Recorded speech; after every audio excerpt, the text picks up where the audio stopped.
seja muito bem-vindo. Eu sou Adriana Reide, está no ar o Oeste com Elas.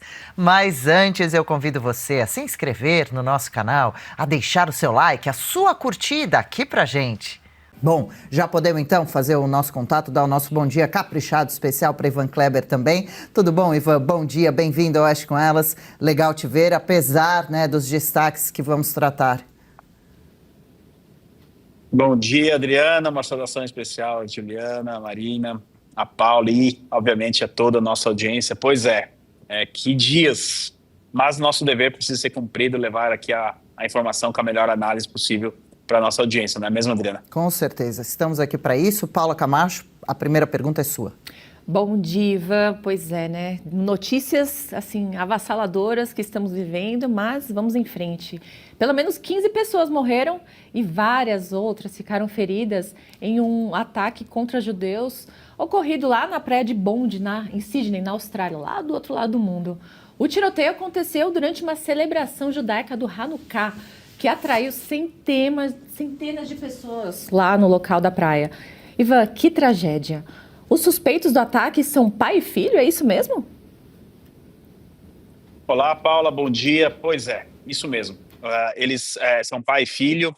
O filho, inclusive, está sendo associado ao Estado Islâmico, já existe uma investigação nesse sentido. E também autoridades australianas, segundo a mídia local, já monitoravam o filho como um possível ali elemento de violência. O ataque aconteceu neste domingo, é um terrorista que aconteceu na Austrália desde 1999, né, como você bem disse, pelo menos 15 pessoas morreram e tantas outras ficaram feridas. As autoridades de Israel, sim, o país Israel, no interesse dos seus cidadãos, eles emitiram um comunicado na manhã dessa segunda-feira pedindo para que judeus evitem aglomerações públicas onde o local não seja adequado, não seja seguro. Ou seja, nós estamos aqui, em pleno ano de 2025, tendo que noticiar que o governo de Israel está pedindo para os judeus evitarem locais públicos de grande aglomeração. Isso realmente é muito preocupante, é muito grave. Nós temos informações também de que as autoridades israelenses trabalham com a possibilidade de que esse ataque terrorista tenha sido organizado ou, de alguma maneira, planejado por uma célula associada ao regime islâmico. Então, nós estamos aqui novamente tendo que noticiar, com muita tristeza, um ataque terrorista a uma comunidade judaica durante um evento importante do calendário judaico. Qualquer semelhança com os ataques do dia 7 de outubro de 2023, infelizmente, não é apenas coincidência. Nós estamos vendo imagens aí do atirador, não é? Do terrorista, e nesse contexto todo, né, Paulo, nós tivemos um herói, um senhor que interceptou e neutralizou um dos dois terroristas, um ato de coragem ali. Ele conseguiu abordar por trás dessa pessoa e tomar dando que a tragédia é ainda maior. Então nós já temos o envolvimento aí das autoridades israelenses, obviamente da Austrália, na investigação de mais este atentado contra a comunidade judaica. Eu devolvo para vocês no estúdio. Isso é uma loucura, né, Ivan? Eu tenho muitos amigos judeus e eles estavam falando ontem que eles não sabem para onde correr, né? Estou até aqui com a minha camisa em homenagem a Israel e a gente fica sem palavras, né? Porque quando a gente pensa que a história não pode se repetir, eles vão e normalizam o antissemitismo, porque eu acho que isso tudo é resultado dessa galera woke que resolveu achar normal que ser antissemita era cool. Mas mudando de assunto, Ivan, 2 soldados americanos e um civil morreram nesse sábado na Síria, em uma emboscada realizada por um franco-atirador de um grupo de jihadista islâmico, né? Segundo o Comando Militar dos Estados Unidos para o Oriente, o que o Donald Trump falou sobre esse ocorrido? Então, Juliana, só fazendo uma conexão com o que você disse, bom dia. Ah, informações aqui na Europa que muitas autoridades estão dizendo que sim, esse antissemitismo que foi espalhado pode ter sido aí a motivação desse ataque na Austrália. Já o que aconteceu na Síria, nós não podemos fazer uma associação direta entre a Austrália, né, e esse ataque na Síria, mas ali também uma pessoa que teria conexão com o Estado Islâmico realizou esse ataque que levou à morte de soldados americanos. A as informações que a gente tem é de que no sábado o presidente americano Donald Trump ficou furioso e que tomaria ações. Até o momento, a gente não viu nenhuma resposta ainda dos Estados Unidos na região, que tentam justamente, com a União Europeia, manter uma certa normalidade em relação ao novo presidente, ao novo regime, ao novo governo da Síria, né, que está se demonstrando mais ocidental. Definitivamente a região ali continua sendo um barril de pólvora, enquanto os Estados Unidos permanecem com essa presença militar, com bases americanas, e ainda continuam sendo, digamos assim, potenciais alvos dessas bases, desses braços do jihadismo islâmico na região. Eu devolvo novamente para o estúdio.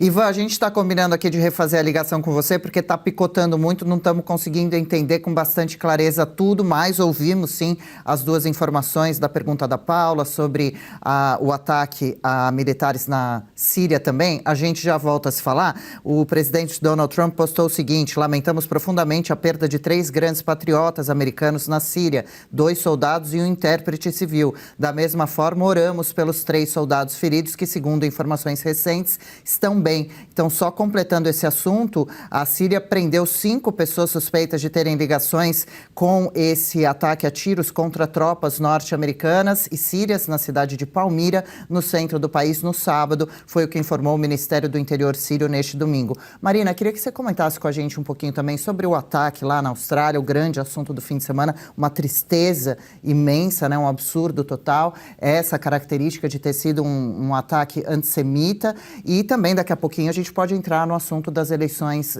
no Chile, na América Latina, caso o Ivan não se reconecte com a gente. Não, perfeito.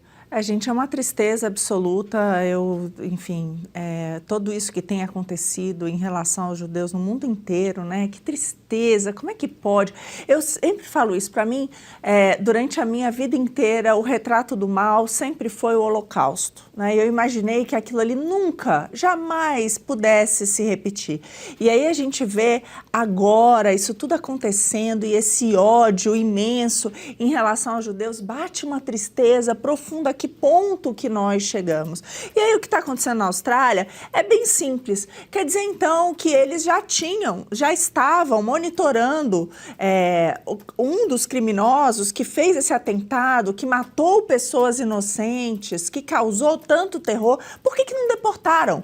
Essa é a pergunta. Por que não deportaram? Agora, por outro lado, a mesma Austrália que não permitiu que o Djokovic jogasse lá, né? Porque não foi vacinado. É essa hipocrisia que a gente vive hoje no mundo que precisa acabar. Não é à toa que a direita agora está dando essa lavada, está mudando, né? Está voltando aí, graças, né, ao bom Deus aí para o cenário, porque as pessoas estão cansadas, essa que é a grande realidade. A Europa tem diversos países hoje em que você tem uma população tão gigantesca de imigrantes, por exemplo, tem países que tem mais da metade da população hoje que já é imigrante. Como é que você vai fazer? Olha o choque cultural, olha o que acontece. Então, no fundo, isso aí é um retrato, infelizmente, do que vem acontecido, de toda essa onda woke, né? Essa ideia de que você tem que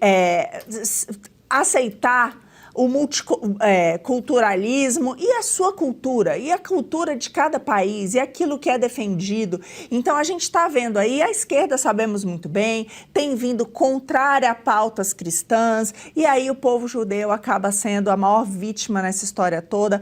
É uma tristeza. Que ponto que nós chegamos? Eu nunca imaginei que aquilo que eu passei a história da minha vida vendo como retrato do mal fosse continuar dessa maneira. Pois é, e eu tô aqui puxando, a gente jogou já aí no ar a imagem do homem que ficou conhecido, viu, Julie, como o herói genuíno que desarmou um dos atiradores no atentado na praia lá em Sydney. Está aí ele também sendo atendido, passou por atenção hospitalar. A gente vê que ele está com o braço esquerdo bastante machucado.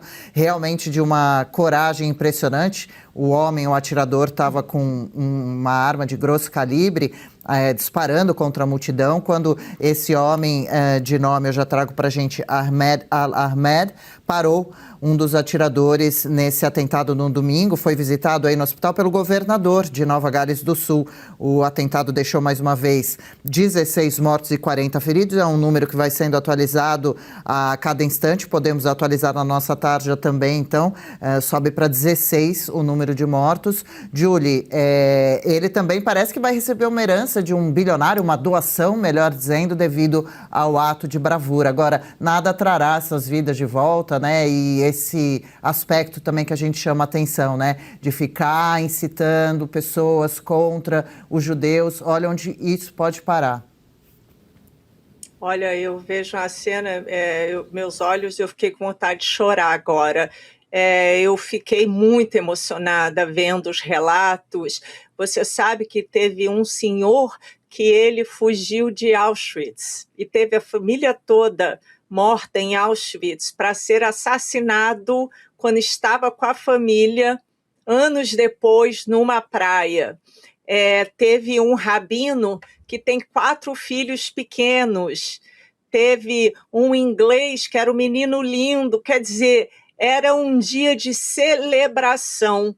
E realmente, uma das coisas mais sérias que tem acontecido na Europa, e a gente vê, é essa imigração desenfreada de muçulmanos. Não está dando certo. Eles invadiram de novo. Você viu semana passada o Natal, as feiras natalinas da Alemanha, que são tradicionais, porque você sai de um país horroroso, tem um outro país que abre os braços para você. Tem aquele ditado que, né, nos Estados Unidos, que é "When in Rome, do as the Romans", que é quando você está na Roma, faça como os romanos. O mínimo que você deve fazer é aprender a cultura do país e se adaptar a ela. Mas não, eles estão querendo impor o islamismo, que é uma, né, religião machista, que trata a mulher igual cachorro, que não é só os judeus que eles odeiam, não. Eles também não gostam dos cristãos. Aí vocês falam, não são todos assim. Claro que não são todos assim. Porém, o grande problema desses ataques, você vai ver todos esses ataques sendo feitos nesses países, são feitos por muçulmanos. Todos. O Charles Hebdo, aquele, né, que foi a coisa mais triste do mundo. E aí, quem se lembra? Os jornais de esquerda estavam relativizando, falando, mas eles fizeram piada com Maomé. Pois é, mas aqui no Brasil, esses mesmos jornais que falaram, nossa, não pode fazer piada com Maomé, fazem piada com Jesus Cristo o tempo inteiro. Tiram sarro dos evangélicos o tempo inteiro. Então, toda essa mídia e essa cultura woke tem sangue nas mãos por tudo que está acontecendo nesses países e por toda a perseguição que judeus inocentes têm sofrendo. É isso. Olha, meu coração quebrou. Mais uma vez ontem, eu estava falando com uma amiga minha, que ela é judia, de São Paulo, e eu estava falando, ela falando, meu filho vai fazer faculdade na Europa. Eu falei, mas aonde, amiga? Aí ele falou, numa cidade muito pequena. Eu falei, bom, você tem que ver a população de muçulmano lá. Porque eu, se fosse judia, ia pensar 1000 vezes antes de mandar o meu filho para esses países onde eles estão sendo caçados. E aqui no Brasil, nós temos um presidente antissemita. E, aliás, tá? A gente vai falar sobre isso depois. Eu vivi para ver judeus recebendo um antissemita em casa, como as filhas do Silvio Santos. Olha, Julie, já que a gente estava falando do Ahmed, né, que é considerado agora herói na Austrália. Mais uma vez aí a gente coloca o momento, então, em que ele muito corajosamente enfrenta, né, um dos atiradores. E aí aquela informação de que sim, ele vai receber uma doação, já recebeu de um bilionário americano, e uma vaquinha online que já arrecadou mais de 1,3 milhão de dólares australianos, cerca de 4,7 milhões de reais. Aí eu trago aqui a descrição bem rapidamente. Ele tem 43 anos, é sírio, mora na Austrália desde 2006, tem cidadania australiana e é um comerciante de frutas. Durante o atentado, você viu na imagem, ele foi para cima de um dos atiradores, lutou com ele até o desarmá-lo, mas acabou sendo atingido no braço e na mão durante essa ação, mais uma vez considerado herói. Aqui a Julie falou do rabino também, né, do homem que tinha passado pelo Holocausto, e também uma menina de apenas 10 anos está entre as vítimas das 16 pessoas mortas. Marina Helena, Ivan Kleber reconectado com a gente. Nosso próximo tema com ele, qual é? A gente, claro, segue acompanhando as atualizações do atentado terrorista em Sydney. Ivan, bom dia. Ivan, o Chile também se libertou do comunismo finalmente, né, com a vitória do Cast aí. Incrível a mídia tradicional brasileira que fala a extrema-direita, imagina só. Mas finalmente o Chile se libertou do comunismo e nessa onda gigantesca que tem invadido toda a América Latina. É inacreditável, né? A gente teve agora o Chile, teremos a Colômbia no início do ano que vem, a ditadura de Maduro está prestes a acabar, e aí no final, Ivan, só vai sobrar mesmo. Eu queria que você falasse sobre essa vitória no Chile e também vamos sobrar sozinhos aqui no Brasil como pária na América Latina? Bom dia, Marina. Olha só, aparentemente, sim, viu? Nós tivemos a vitória ontem em segundo turno, então, do Antônio Cast. Ele obteve aproximadamente 58% dos votos contra 41% da candidata do Partido Comunista, Janete Jarra. Foi a pior performance da esquerda no Chile em décadas. Já a direita obteve essa vitória impressionante. Só para a gente ter uma noção, Marina, o Cast venceu em todas as regiões do Chile. Ele conseguiu formar uma coalizão importante com apoiadores de centro e também apoiadores, obviamente, de outras vertentes da direita chilena, e ele conseguiu essa vitória importantíssima, então. Teve um movimento ali nessa eleição do Chile, Marina, tentando pregar o voto nulo, mas fracassou miseravelmente. As pessoas apoiaram em peso o Cast, que teve essa vitória, que vem celebrar aí um ano, fechar um ano eleitoral para a direita na América do Sul, muito positivo. A gente teve a derrota do regime associado e também da força política associada ao Evo Morales na Bolívia, depois de 20 anos, né? A vitória do Milei nas eleições de middle term da Argentina, e agora essa vitória do Jarra. Olha, do Cast. Se vai ficar só o Brasil ou não, a gente ainda não sabe. Como você bem disse, a gente tem eleição na Colômbia ano que vem, onde a direita também é favorita a vencer essas eleições. Vale lembrar aqui que um pré-candidato foi assassinado na Colômbia. A gente não pode esquecer disso, né? O Uribe. E também no Peru, possivelmente teremos uma vitória da direita no ano que vem. Ficaria aí o Brasil e o Uruguai. A questão da Venezuela, a gente depende aí de qual será a posição do presidente Trump nas próximas semanas, né? Ficaríamos com a esquerda, então, no Brasil e no Uruguai. Mas quem sabe no Brasil também, através do voto, a direita não volta ao poder, né? Então a gente não pode descartar isso. De qualquer maneira, no momento, é isso que a gente tem, uma grande onda, um grande avanço da direita em toda a América do Sul e na América Latina também. Marina, explica um pouquinho melhor para a gente como que fica agora a América Latina, esse mapa com o Chile se livrando de uma esquerda tão problemática e prejudicial para o país, finalmente, depois de praticamente 35 anos, um tempão. Pois é, que loucura, né?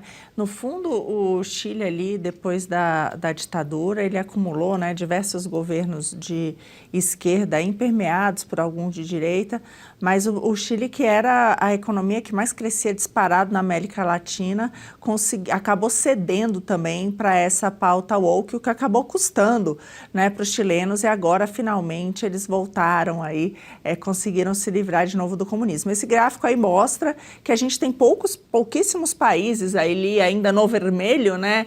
Brasil, Colômbia, Venezuela e a Guiana. Um pouquinho, pessoal, ver. E aí o que a gente vai ver é o quê? A Colômbia, gente, no início do ano que vem, a direita vai levar, apesar dos pesares, porque a gente está vendo atentado, né, aos candidatos, a gente teve a morte do principal candidato de direita, mas ainda assim é muito difícil que a Colômbia não se livre da esquerda nas próximas eleições. Depois disso tem o regime venezuelano, que vai cair, né, questão de dias agora, de semanas, ao que tudo indica, ou seja, que também vai ser uma mudança gigantesca aqui na América Latina, e aí só vai ficar o Brasil no vermelho, literalmente no vermelho, né? O Uruguai a gente vê aí que é uma...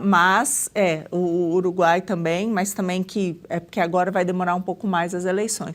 Mas a gente viu uma mudança muito importante aí, né? Bolívia, Chile, Argentina, Peru, Equador, agora a gente está vendo na Colômbia, vai ter na Venezuela. É uma mudança na América Latina inacreditável em relação ao que era antes. Isso aí era vermelhão geral. Então, é um momento realmente muito emblemático. Espero que o Brasil também, em 26, acabe se livrando aí da esquerda, mas é impressionante o que tem acontecido. E é exatamente isso, né? Esses países, depois de tantas tentativas fracassadas, né, fizeram com que a América Latina ficasse tão para trás. Tantos países ricos acabaram empobrecidos por conta desses desgovernos e agora tomaram essa decisão. Fora na questão cultural, né, tráfico de drogas, né, a questão da liberalização das drogas, aborto, todas essas pautas agora, graças ao bom Deus, começam a recuar. E vamos esperar aqui o que vai acontecer, o que 26 nos reserva, né? Até lá, agir, né? Agiremos. Sim. Ô, Paula, o José Antônio Caixa, então, ele vai receber a faixa do presidente Gabriel Boric e vai assumir o Palácio de la Moneda em março do ano que vem.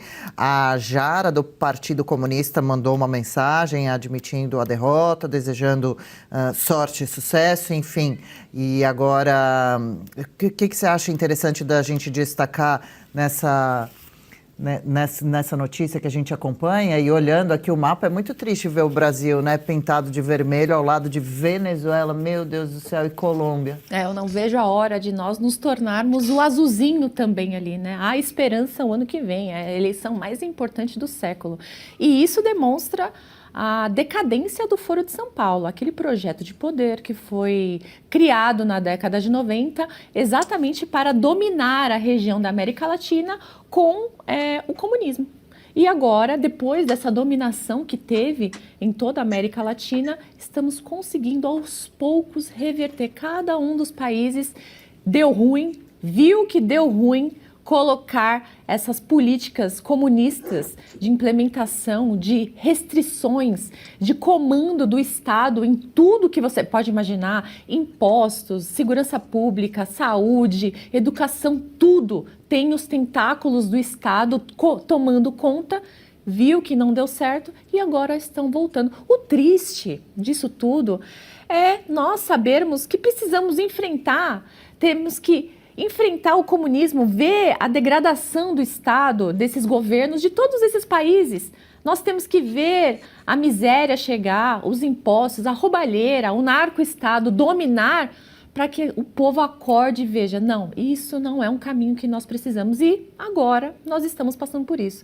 Depois de eleger Lula pela terceira vez, agora parece que tem uma parte da população que está acordando e espero que mais pessoas acordem a tempo ano que vem. E países, acorda Brasil. Julie, Cast se inspirou nos Estados Unidos para sua abordagem em linha dura nas fronteiras e no ano passado visitou mega prisões salvadorenhas construídas pelo presidente Bukele, um modelo que sua plataforma defende juntamente com a zona de fronteira militarizada. Também elogiou o ex-presidente brasileiro Jair Bolsonaro, o presidente dos Estados Unidos Donald Trump, prometeu construir uma força policial especializada normalizada nos moldes do Serviço de Imigração e Alfândega dos Estados Unidos. Temos um pouquinho de imagens do presidente, o novo presidente do Chile, para exibir enquanto eu estou trazendo algumas informações por aqui. Isso, bacana. E também ele, Julie, falou que sobre o plano econômico dele inclui leis trabalhistas mais flexíveis, cortes nos impostos corporativos e menos regulamentação à medida que reformula sua plataforma para incorporar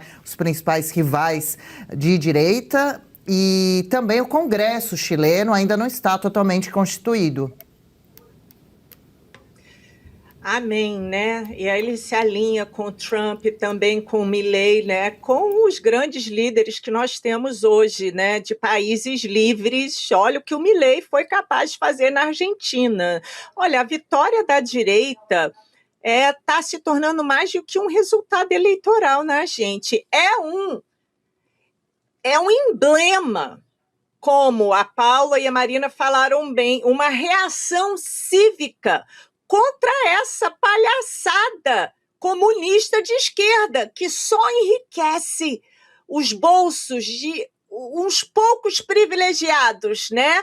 Então, eu acho que a vitória de Castro no Chile simboliza o cansaço, né, gente, de uma sociedade que decidiu recuperar a noção de responsabilidade, mérito e lei.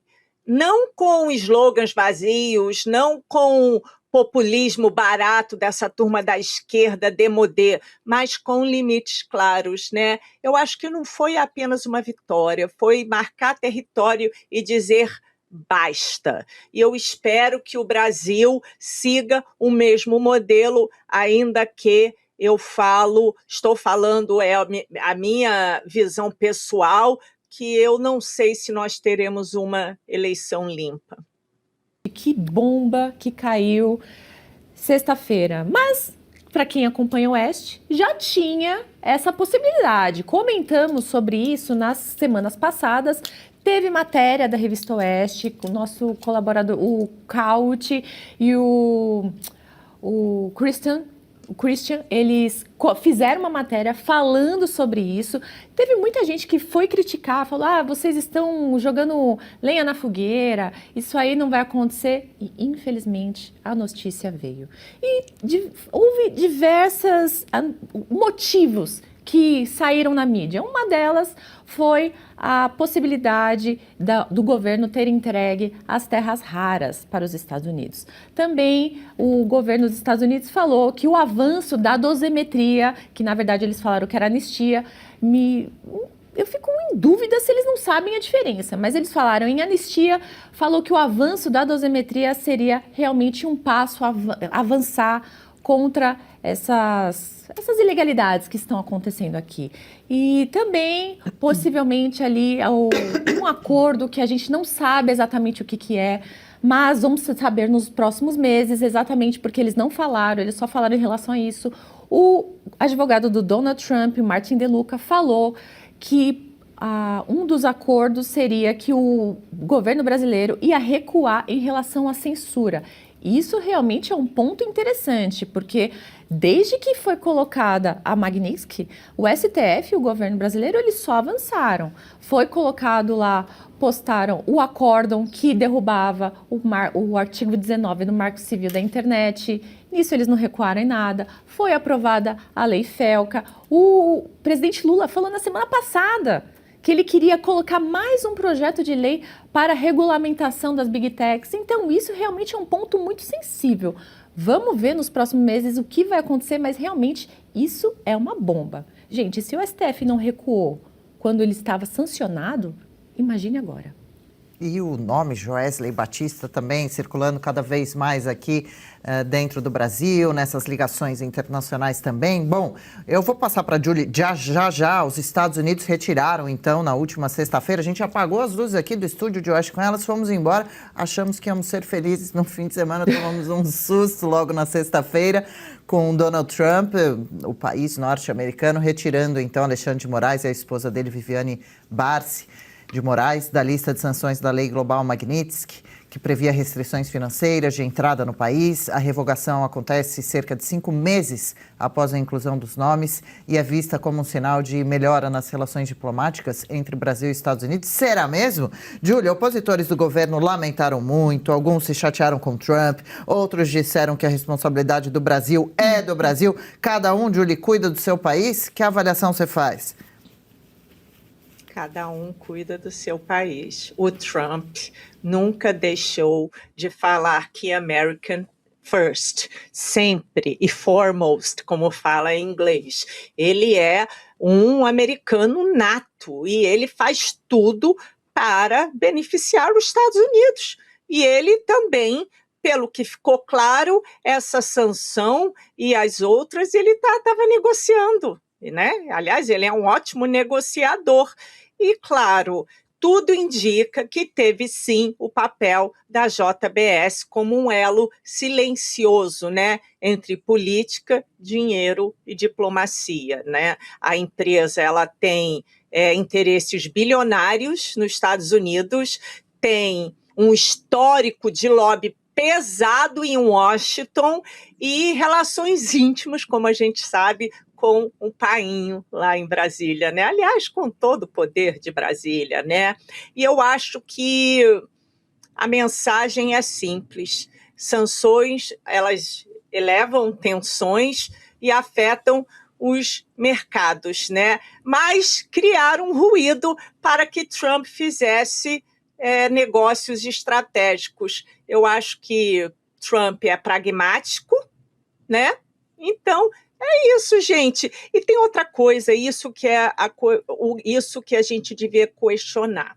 Vale a pena lembrar que Eduardo Bolsonaro corre o risco de perder o mandato e de ser preso porque ele estava, segundo disse Alexandre de Moraes e companhia, atentando contra o Estado Democrático de Direito junto ao Trump lá. Ficou bem claro que Eduardo não tem nem essa capacidade e também nem essa ligação com Donald Trump.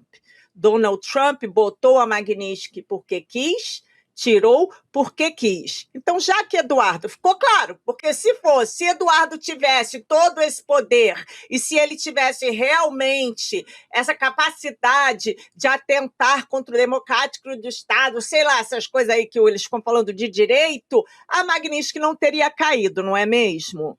Então, já sendo assim, o Eduardo Bolsonaro não deveria mais responder por crime nenhum. Mas eu não acredito que o STF vai fazer isso. Olha, gente, é isso. Ele tirou a Magnitsky, ele fez... isso é um jogo de xadrez, não é dama. E como eu disse aqui, inclusive para vocês em off, se engana quem acha que Lula não vinha tendo encontros ou mandados do Trump e do Lula para resolver essa coisa, e foi resolvido. É isso. É isso, Marina. Claro que a gente quer te ouvir também, afinal de contas, muitas perguntas ainda em aberto. Um fato é certo, Magnitsky é retirada, mas a pedido de Lula, através da química que bateu entre ele e Donald Trump e da ligação e articulações de aliados de Lula, através de Joesley Batista, em nome do Supremo Tribunal Federal, ou porque a revisão das penas, das dosimetrias, veio e os Estados Unidos consideraram praticamente como uma anistia, que era um dos pedidos principais nessa negociação? Bom, tem muita coisa por trás dessa decisão de Donald Trump e aí vamos começar aqui.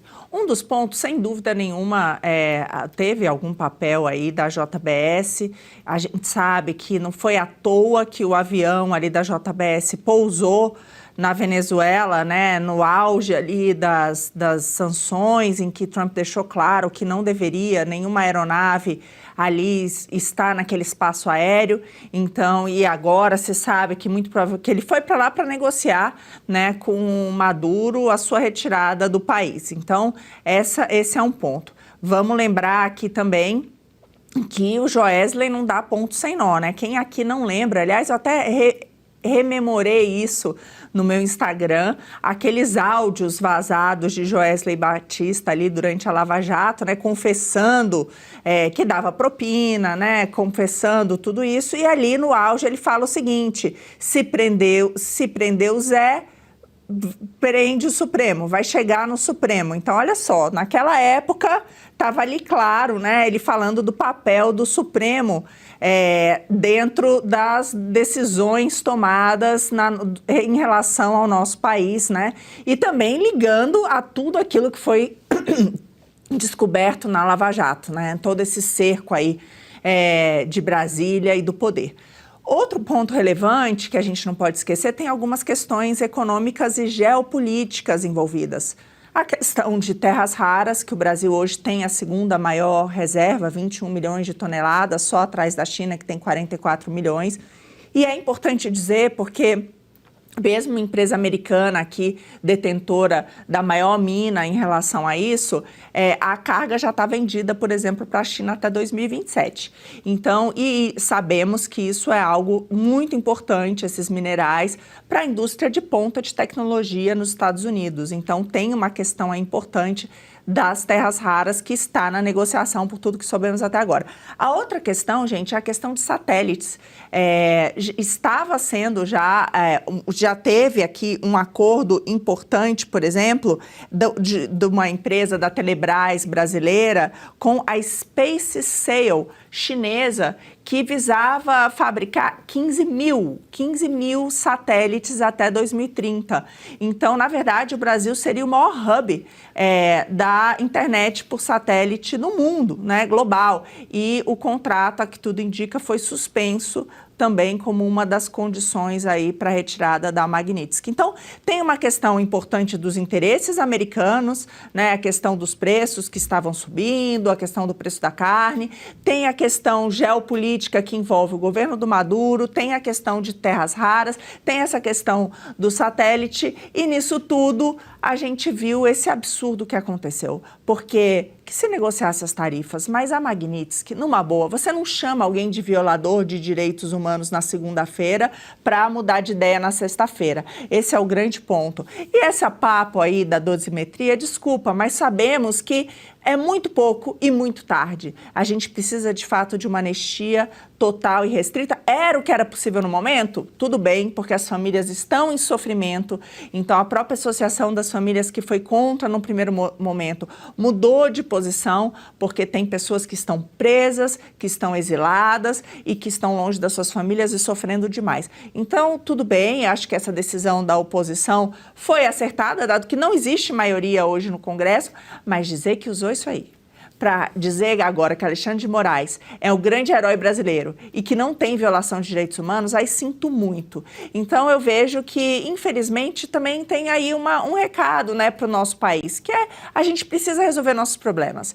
E isso passa por um Congresso que hoje é frouxo, hoje não é capaz de aprovar a anistia, nem de dar limites a esse Supremo. Não é à toa que a gente vai comentar em seguida aqui a nova rede, né, de notícias do Brasil, que, pelo visto, vai virar mais um puxadinho do Supremo.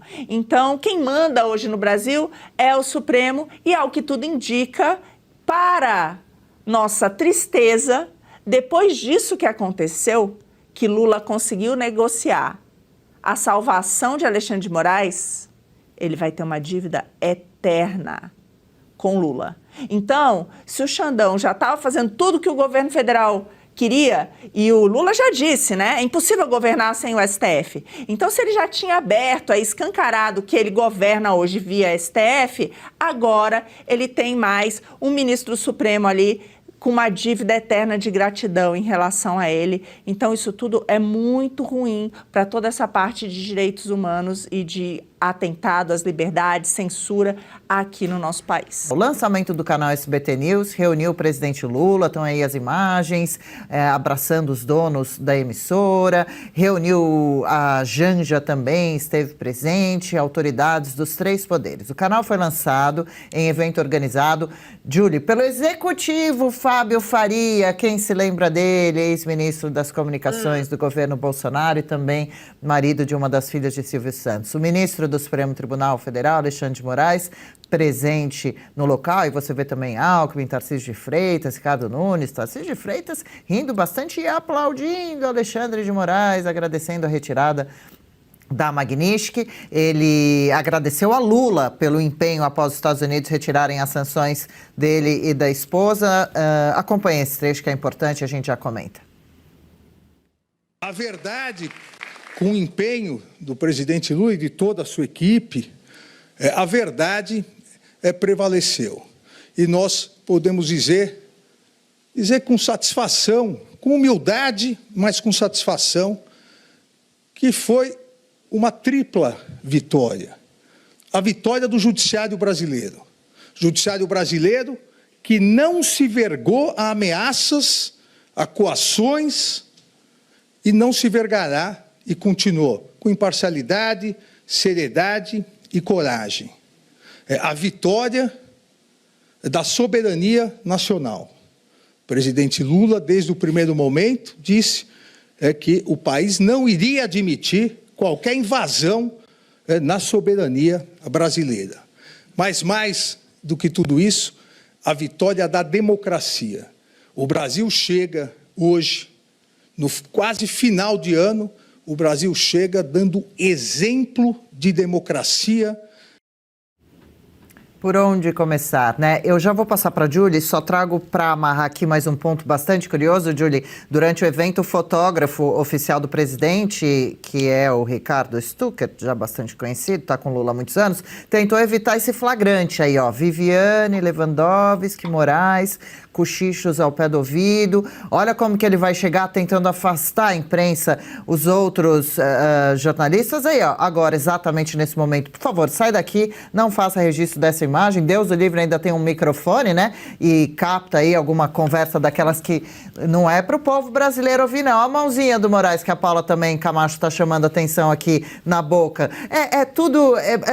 como que a Julie fala? Que lazarentice, hein, Julie? Lazarenta, isso aí é pornográfico. O que aconteceu sexta-feira é pornográfico. E eu vou usar aqui o que meu querido amigo falou, e é verdade, o Pavinato, ele falou assim, um playboy, que é o marido da filha do Silvio Santos, né, em 2 anos conseguiu destruir o legado maravilhoso de uma vida inteira, porque é isso, foram articulações, essa SBT News, na verdade é SPT News, e quem fala ao contrário não entende de nada, porque eu fui ver os jornalistas contratados, aquelas esquerdistas nojentas que estão ali. É a turma que não fala nada que não seja por um viés do PT e que mente para dar notícia. Então, estão totalmente alinhados, me espanta muito, né? Agora o que eu falo, essa pataquada aí foi a articulação do marido da filha do Silvio Santos, que, aliás, também, pelo que dizem por aí, tem Daniel Vorcaro no meio, tá? Eu vou te dizer por quê. Vamos lá. Daniel Vorcaro é assim com o pastor da Lagoinha, lá de Miami, o filho do fundador da Lagoinha. Deu, inclusive, dinheiro, deu BMW, todo mundo sabe da ligação. Lagoinha fechou contrato com esse novo SPT News para fazer o Natal, ou seja, olha, querido, é uma pornografia. Essas filhas do Silvio Santos jogaram o legado do pai no lixo por dinheiro. Tem gente que tem valores, mas, infelizmente, a maioria tem apenas, sabe o quê? Preço.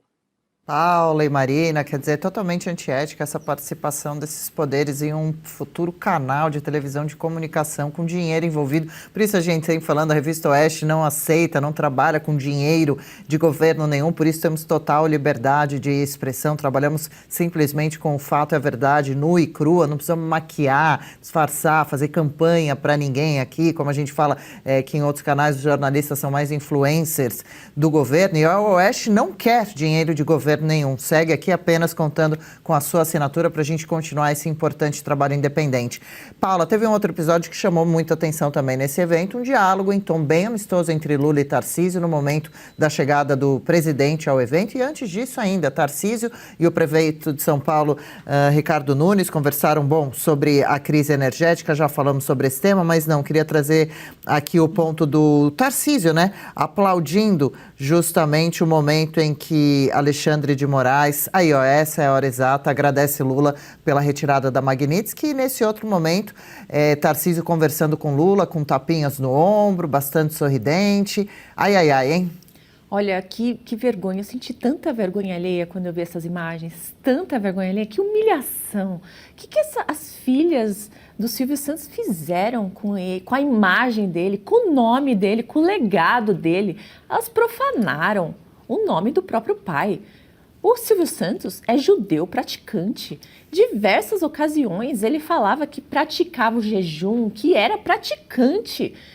E agora se submeter ao presidente Lula dessa forma. Uma coisa é você apertar a mão, chamar para o evento, porque você precisa da concessão do governo. Outra coisa é ficar de abracinho, abraçar a Janja daquele jeito, como se fosse a melhor amiga do mundo. Abraçar, chamar Alexandre de Moraes.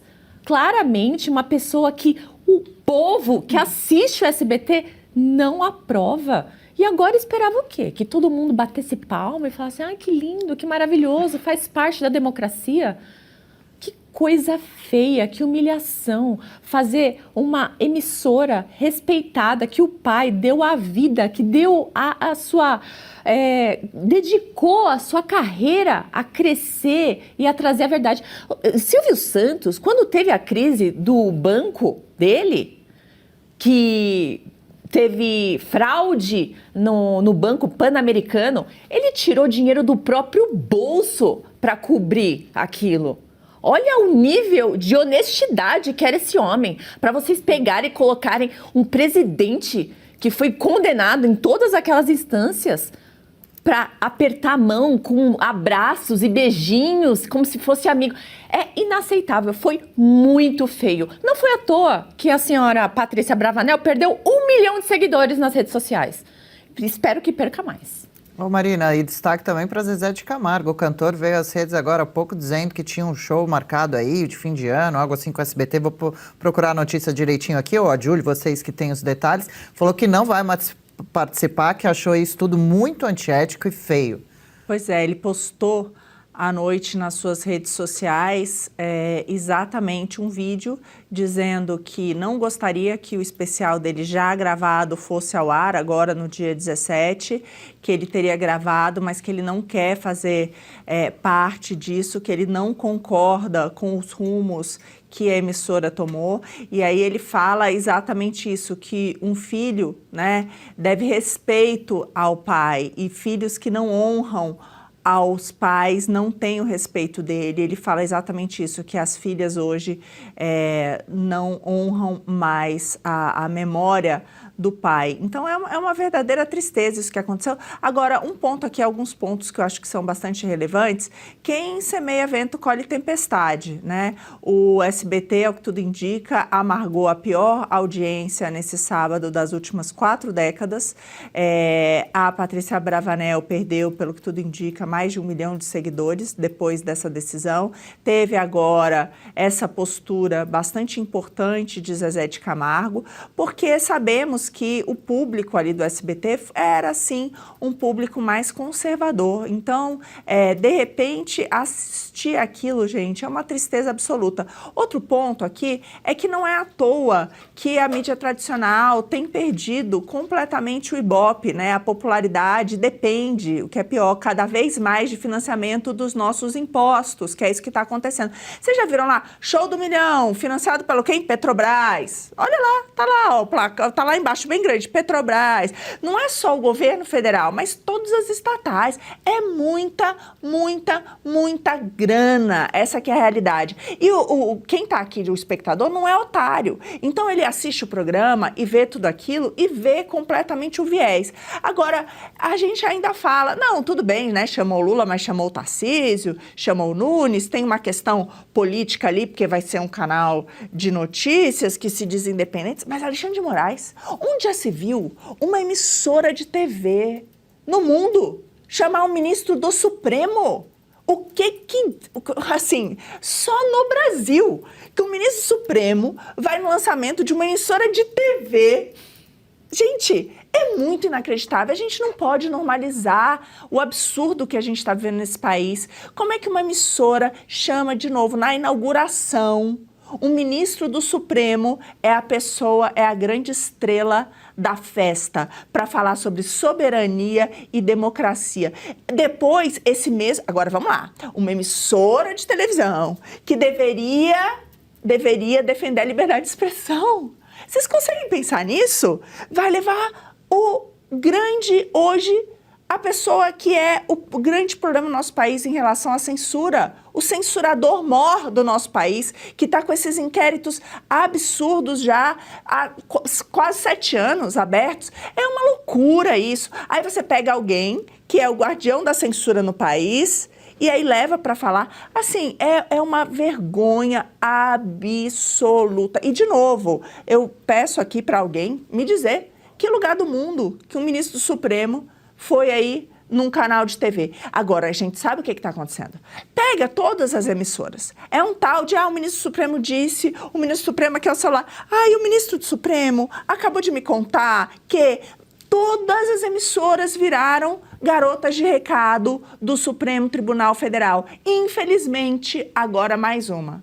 Então, é por isso que é tão importante, eu reforço aqui, esse compromisso com a liberdade que o Oeste sempre teve. Eu nunca recebi um telefonema, isso pode, isso não pode. Muito pelo contrário, vários tentaram entrar aqui, comprar a empresa, não conseguiram, afetar a linha editorial, não conseguiram. Tava lá a Branca, eu me assustei com aquele número da reportagem, 300 capas denunciando as arbitrariedades cometidas pelo Supremo Tribunal Federal. Então, é isso. Agora temos aí, infelizmente, mais uma emissora garota de recados do STF. Emissora estatal, né? O Oeste com Elas recebe a educadora Ana Maria Camargo para falar com a gente sobre a educação no Brasil e especialmente sobre o lançamento desse livro. Olha que bacana, Escola Woke. Já estava dando uma folheada por aqui, diversos capítulos interessantes. Tudo bem? Ana Maria, bem-vinda aqui ao nosso programa. Bom dia. Bom dia, obrigada. Bom dia, audiência do Oeste com Elas. Um prazer estar aqui com vocês. Prazer é todo nosso. Posso fazer a primeira pergunta? Claro! Ana Maria, eu queria que você contasse um pouco para a gente de onde surgiu esse livro, essa ideia do livro, e também o que você hoje considera, né? Por que a gente chegou onde a gente chegou e se tem alguma luz no final do caminho. Tá. Boa. Bom, onde surgiu a história do livro? Na verdade, eu tive um contato breve com a escola woke, a escola no sentido de pensamento woke, há quase 30 anos, antes de eu fazer um mestrado em educação, eu comecei a fazer um mestrado na Federal da Bahia em teoria literária. E na primeira disciplina que eu fui cursar, eu entendi que os critérios de seleção dos autores, ou melhor, das autoras que seriam estudados naquela disciplina, eram sexo, raça e orientação sexual. Os autores que eu tinha escolhido para o meu projeto eram Henry James e Machado de Assis. Henry James, imagine, branco, europeu, colonizador, nem pensar. Mas, enfim, esse foi só assim, o primeiro contato e foi assim, um primeiro choque para mim, para alguém que gostava de literatura, ver que o critério dos autores a serem estudados não tinham rigorosamente nada a ver com o seu valor literário. Depois de muitos anos, em 2021, junto com um sócio, nós fundamos o Instituto Livre para Escolher, que justamente busca garantir a liberdade de escolha educacional dos pais, das famílias. E um dos critérios para que haja liberdade de escolha é que haja diferentes opções, né, para que as pessoas escolham. E o que a gente tem visto hoje em dia é que há cada vez menos opções educacionais para os pais.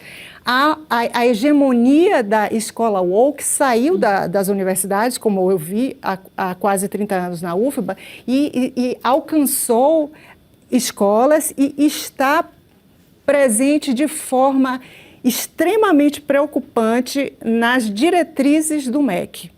Então, por isso, a gente resolveu investir, trabalhar nesse livro, porque as pessoas precisam, não apenas os pais, os cidadãos precisam entender que, ainda que não se tenha chegado a uma totalidade de hegemonia, de fato, nas salas de aula, esta é a intenção do governo, porque essa ideologia está mais do que presente, ela domina as diretrizes curriculares, não só as políticas educacionais do MEC especificamente para o dia a dia, como formação docente através do Conselho Nacional de Educação, o novo PNE. Então, nós precisamos reagir. E aí, Marina, você me perguntou, há uma luz no fim do túnel? Há uma luz no fim do túnel, porque nós sabemos que a maioria dos pais e mães não desejam uma educação woke para os seus filhos. Muitas vezes o que acontece, e isso eu chamo a atenção no livro, é que os pais estão comprando gato por lebre. Então, o que é que eu quero dizer com isso? O governo coloca ali na política educacional que o que ele está promovendo é uma educação para a diversidade, é uma educação para a equidade, direitos humanos, e os pais acreditam que o que eles entendem sobre esses termos é uma coisa. O que o MEC, através da cultura woke, impõe é algo completamente diferente. Então, nós precisamos esclarecer aos pais do que se trata e, a partir daí, engajar essas pessoas, não só quem é pai e mãe, mas todos os cidadãos. A gente acredita que uma vez que eles entendam do que se trata, a gente vai ganhar aliados bastante poderosos, não só para reagir, mas para se organizar, né? Então, essa eu acho que é uma coisa que nos garante algum otimismo, é o fato de que as pessoas não querem isso. Agora Principalmente os pais, como você disse, né? Isso, mas mesmo os outros, houve uma divulgação, a publicação de uma pesquisa de uma ONG, More in Common, agora em novembro deste ano, que mostra que o percentual do que eles chamam de progressistas militantes, que são os woke, do cidadão em geral no Brasil, menos de 5% se encaixa nesse perfil. Nós somos a maioria. Nós somos a maioria. Então é só uma minoria só todos barulhenta. Os professores, praticamente. Tem muitos professores que são contra. Sim. Muitos professores. É verdade. E que se veem pressionados. Por esses, é verdade. Entende? Então, a gente precisa trazer eles também para o nosso lado. Como a mídia, né? Você não tem espaço ali. Dar um respaldo social, político, para que essas pessoas resistam. É ele que está ali na ponta da luta mesmo, na ponta da linha, e eles estão sendo afetados de maneira muito hostil, grave, pelo que está sendo produzido, né, por essa cultura. Então, sim, estudantes violentos, mal educados, narcisistas. Então, para o professor também não está fácil. Bom, uma boa notícia, bom saber, né? De Juliana Moreira Leite, agora ao vivo do Rio, faz a próxima questão. Esse é um problema muito sério, né, Ana Maria? Quando a escola deixa de ensinar conteúdos e passa a promover causas políticas, né? Aí eu penso, em que momento isso deixa de ser educação e passa a ser uma militância ideológica, né, imposta a crianças e adolescentes? Ju, é uma militância ideológica, eu diria até um pouco mais. Eu chamo isso de aliciamento para uma seita. Eu vejo o wokeismo, e eu não sou a única a escrever sobre o wokeismo como uma seita, porque ele não se lida, ao contrário, se rejeita qualquer coisa que seja sustentado em evidências. Então, há um fundamentalismo muito forte nessa seita woke, e o que eles chamam, o que está escrito entre as linhas das diretrizes educacionais do MEC é que a educação laica que eles dizem propor, na verdade, é uma imposição de uma linha apenas de pensamento, que é a linha da seita woke. Então, se você procura argumentar com essas pessoas, olha, mas isso não faz sentido, há evidências de que desse jeito funciona melhor, o que ele vai te dizer é que não, a ciência é uma construção social que foi feita para impor os valores da cultura ocidental. Então, eles não aceitam a ciência, e isso é dito explicitamente. A ciência é uma construção social, não existe verdade objetiva, não há valores objetivos. Então, quando eles próprios se colocam dessa maneira, não há o que se espantar quando se diz que se trata de uma seita fundamentalista. E é isso que está sendo empurrado para as salas de aula. A gente precisa salvar as crianças e adolescentes que estão dentro dessas salas de aula, sendo aliciados e em seguida doutrinados e radicalizados para atuar como ativistas. Ana Maria, excelente. E eu queria juntar a isso que você falou, que você coloca aqui, como o método Paulo Freire foi retrofitado para os dias de hoje. Como que é o envolvimento patrono da educação brasileira atingiu o coração da educação do pior modo possível? Eu queria que você explicasse por que o Paulo Freire não trouxe bons frutos. Muita gente acha que o problema, o mal que Paulo Freire causou à educação brasileira se refere à alfabetização. Não é. O método Paulo Freire não é um método de alfabetização tal como nós entendemos. Vamos ensinar uma pessoa a ler um texto, então o som dessa letra é esse, você junta os sons, enfim. O método dele, o método Paulo Freire, é um método que ele mesmo dizia para ler o mundo. Não era para ler textos, era para ler o mundo.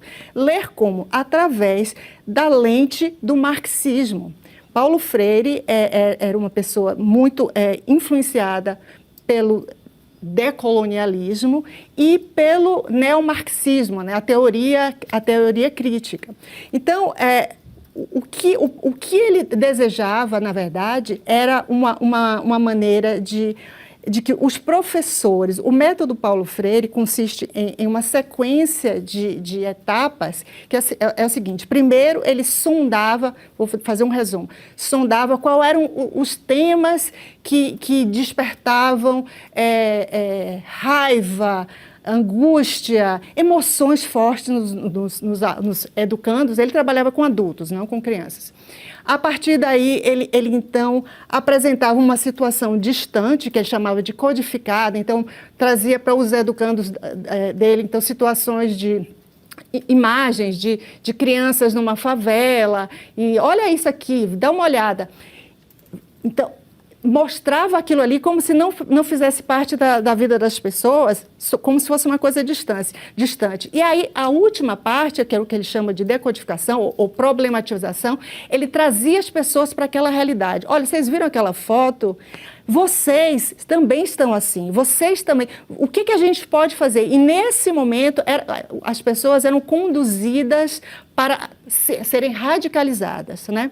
Então, para Paulo Freire, o professor, o maior impacto, respondendo à sua pergunta, o maior impacto, o mal de Paulo Freire foi quando ele chegou à formação docente. Para Paulo Freire, cabe ao professor, que ele chama de prover uma educação emancipadora, transformadora, cabe ao professor usar os conteúdos das disciplinas que eles deveriam ensinar apenas como veículos, como meios para radicalizar o estudante, o educando, para que ele passe a enxergar o mundo tal qual ele vê, através de lentes marxistas.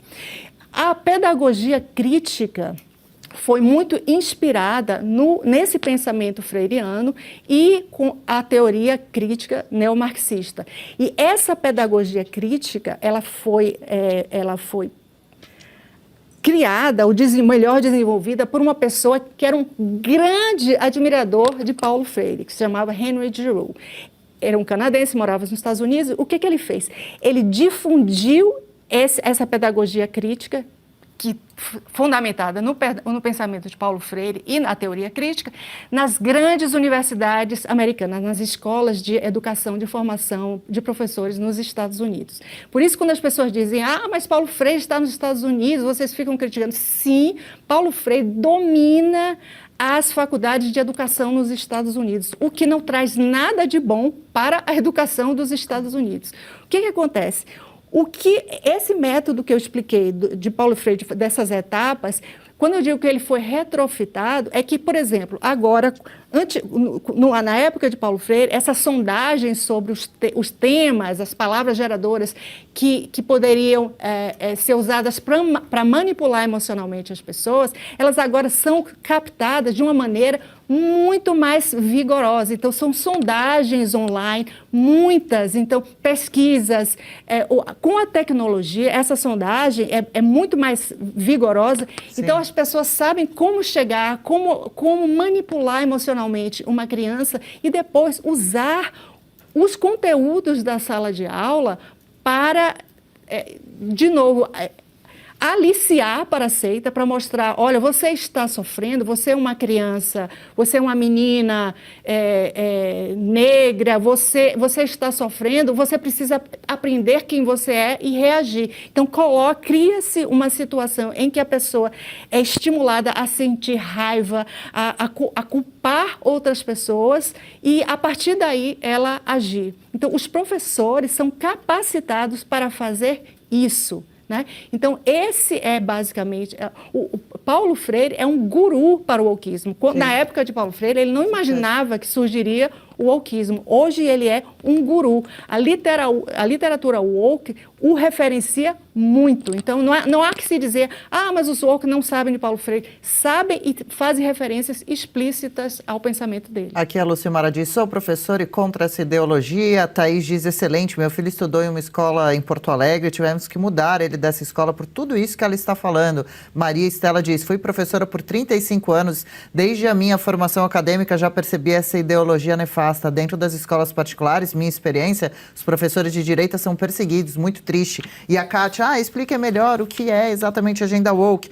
Cotas por cores de pele, raça e não por condições financeiras, linguagem neutra, pânico climático, professores querendo ensinar política na escola e por aí vai, mais ou menos isso? Hormônio para criança. Isso, Júlia, completa aí e já pode mandar a sua próxima pergunta. Eles estão fazendo essa palhaçada. E eu estava vendo aqui os comentários das nossas telespectadoras e eu lembrei, eu quero falar com a Ana Maria, eu tenho uma sobrinha que estudava numa das melhores escolas do Rio de Janeiro, essas bilíngues, creme de la creme, e aí ela é uma adolescente, né? E como toda adolescente, eles já estão desenvolvidos, têm tamanho, são mulheres, mas são crianças, e aí a escola mandou lá no grupo que não ia ter mais banheiro de mulher e homem, e que ia ter banheiro para ele e dele. Aí o meu irmão falou, tá bom, amanhã ela tá fora. E aí vários pais foram junto com eles, né?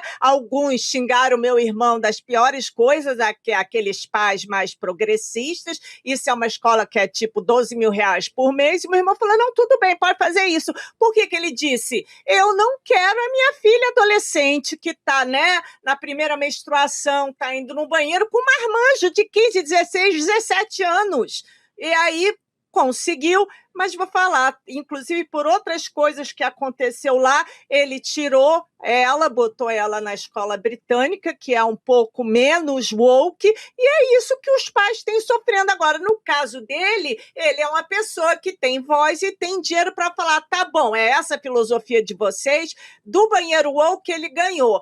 De resto, ele achou então que era melhor tirar a filha da escola. Mas qual conselho você dá para os pais de escolas públicas com essa doutrinação absurda que está acontecendo? Para fechar, Ana Maria?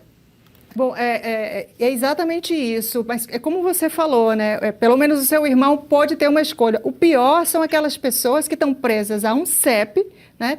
Que não tem condições de fugir daquilo ali e que há uma pressão em cima do diretor, da diretora da escola pública, da coordenação, para que isso seja desta forma, né? Então, como eu falei no começo, se todas as opções são iguais, para onde essa pessoa vai?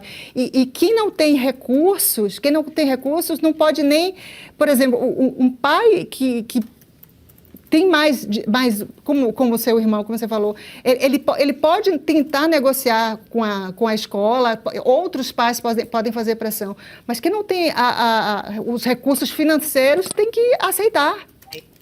Quase 9 em cada 10 crianças, essa que é a realidade, que tem que estudar no local mais próximo da sua casa, a escola, e não tem direito nenhum de escolher, né? Não tem direito nenhum de escolher. Hoje aqui no Brasil não pode ter homeschooling também.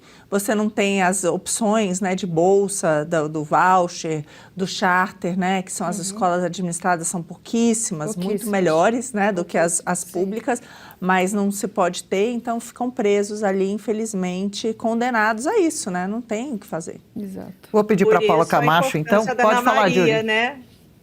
Desculpa, não, por isso a importância de uma educadora como a Ana Maria e o livro dela, né? Com certeza. Por isso aqui, eu acho que com ela sempre traz os convidados bem bacanas, que nossa audiência fica bem feliz acompanhando. Vou pedir para a câmera fechar na Paula Camacho, que exibe mais uma vez para a gente o livro da Ana Maria Camargo, tá aí, Escola Woke. Você que curtiu a nossa conversa por aqui, fique de olho, um presente bacana para dar de Natal, para você ter na sua casa e também consumir o conteúdo, caso se interesse. Deixa eu agradecer, Ana Maria, mais uma vez a participação por aqui. Volte outras vezes. Parabéns pelos trabalhos e por esclarecer tantos pontos complexos para a gente aqui, né? Foi um prazer, gente. Obrigada.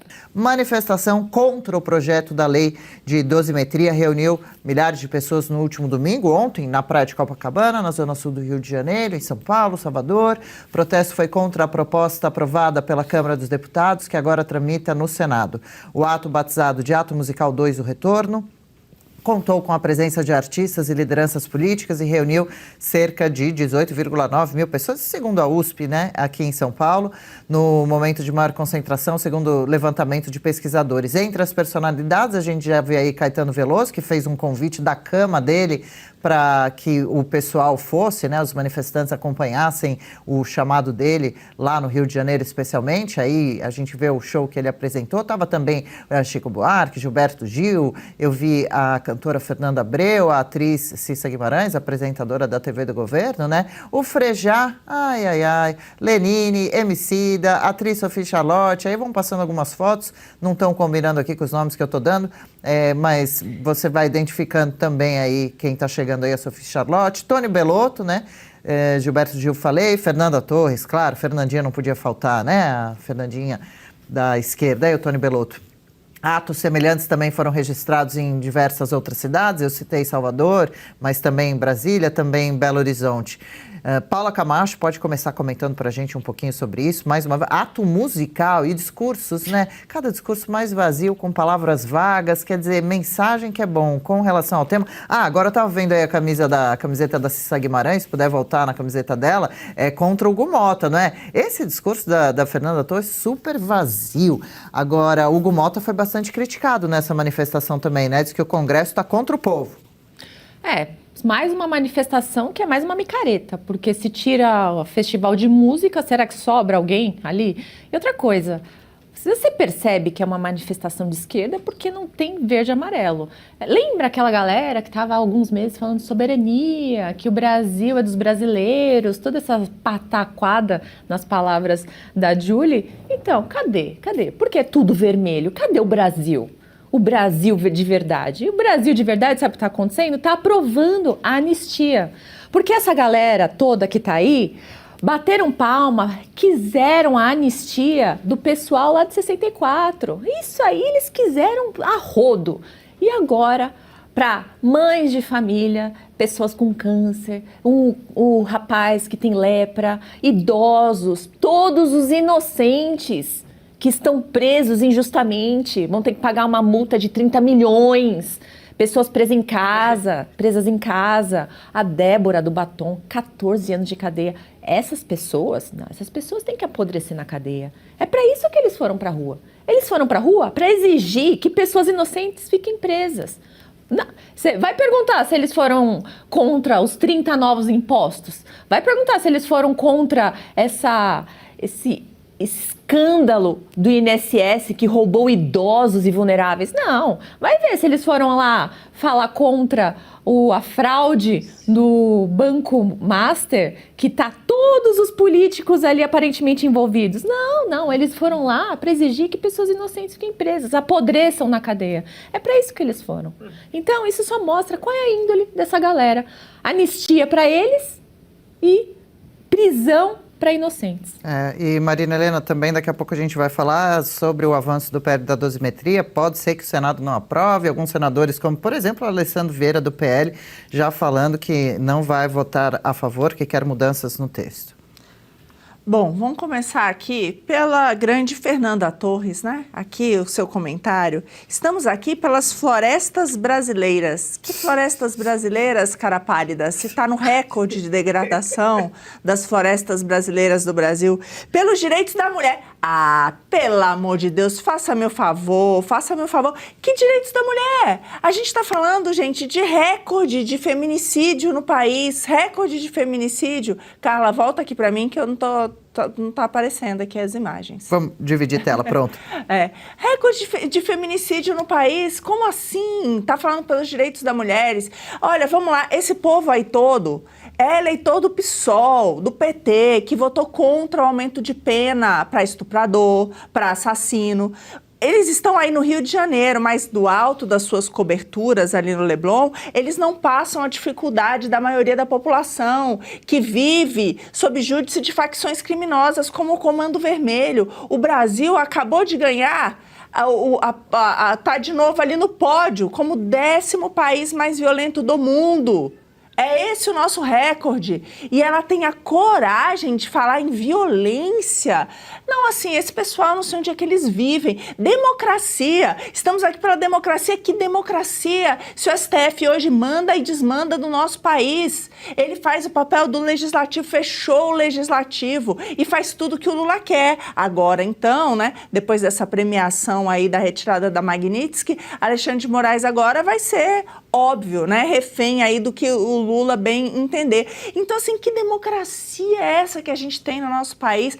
Mas é isso aí, eles vivem dessa hipocrisia, essa que é a grande realidade. É um show de horror isso aí, sabemos muito bem o que está por trás, é muito dinheiro do pagador de imposto envolvido em todas as produções. Quiseram mais, a gente trouxe aqui o vídeo do Wagner Moura dizendo que, não, taxar o streaming só 4%, querem decidir o que você vai assistir, querem que todo o recurso dos seus impostos vão lá para financiar essas produções, querem estar ali porque você não consome, mas agora vai ser obrigatório. Por exemplo, eu ainda estou aqui, agora vai ser obrigatório se o governador não vetar e a Assembleia não derrubar esse veto em todas as escolas a assistir o filme.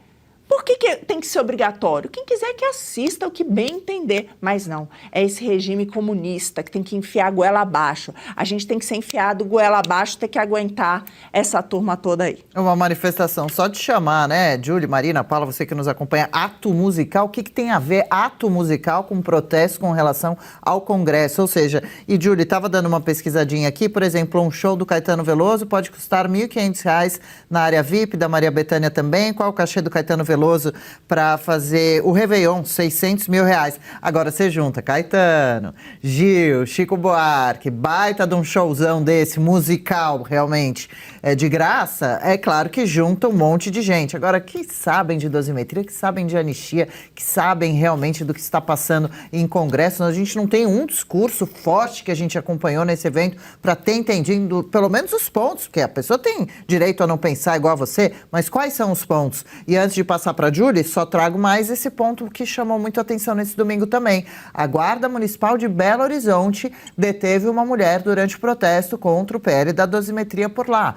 Câmeras de monitoramento da Praça da Estação, no centro da cidade, flagraram Tabata Pinheiro Campos pichando o monumento à terra mineira, estátua que fica no local. Tá aí, ó, você mesmo vê com seus olhos. Segundo a corporação, ela resistiu às ordens dos agentes. No momento da abordagem, foi encaminhada à autoridade policial.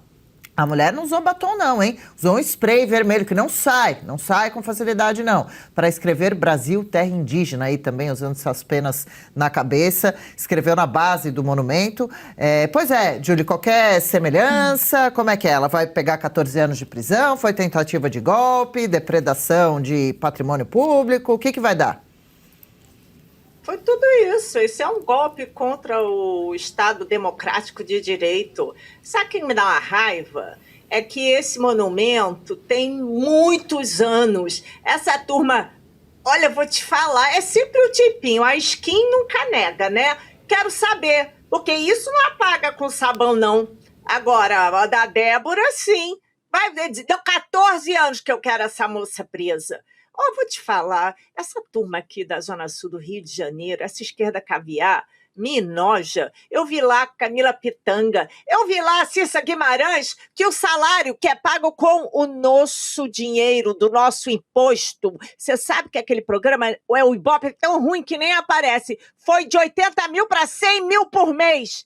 Você sabe quando que a Débora, que é manicure, conseguiu ver 100 mil na vida dela? Nunca. Todas essas pessoas presas não sabem nem o que é 100 mil e quem dirá por mês. E ela vai lá falando, a Cissa Guimarães falando, contra o feminicídio. Contra o quê, querido? Se o PT e o PSOL votaram contra o aumento de pena para crimes hediondos como estupro e assassinato, vocês são os hipócritas, eles só defendem o bolso deles. O bolso deles. Vai ver todo mundo aí. Eles fazendo essa pataquada. Porque eu queria perguntar para elas, é contra, exatamente a Paula falou, é contra o pipoqueiro?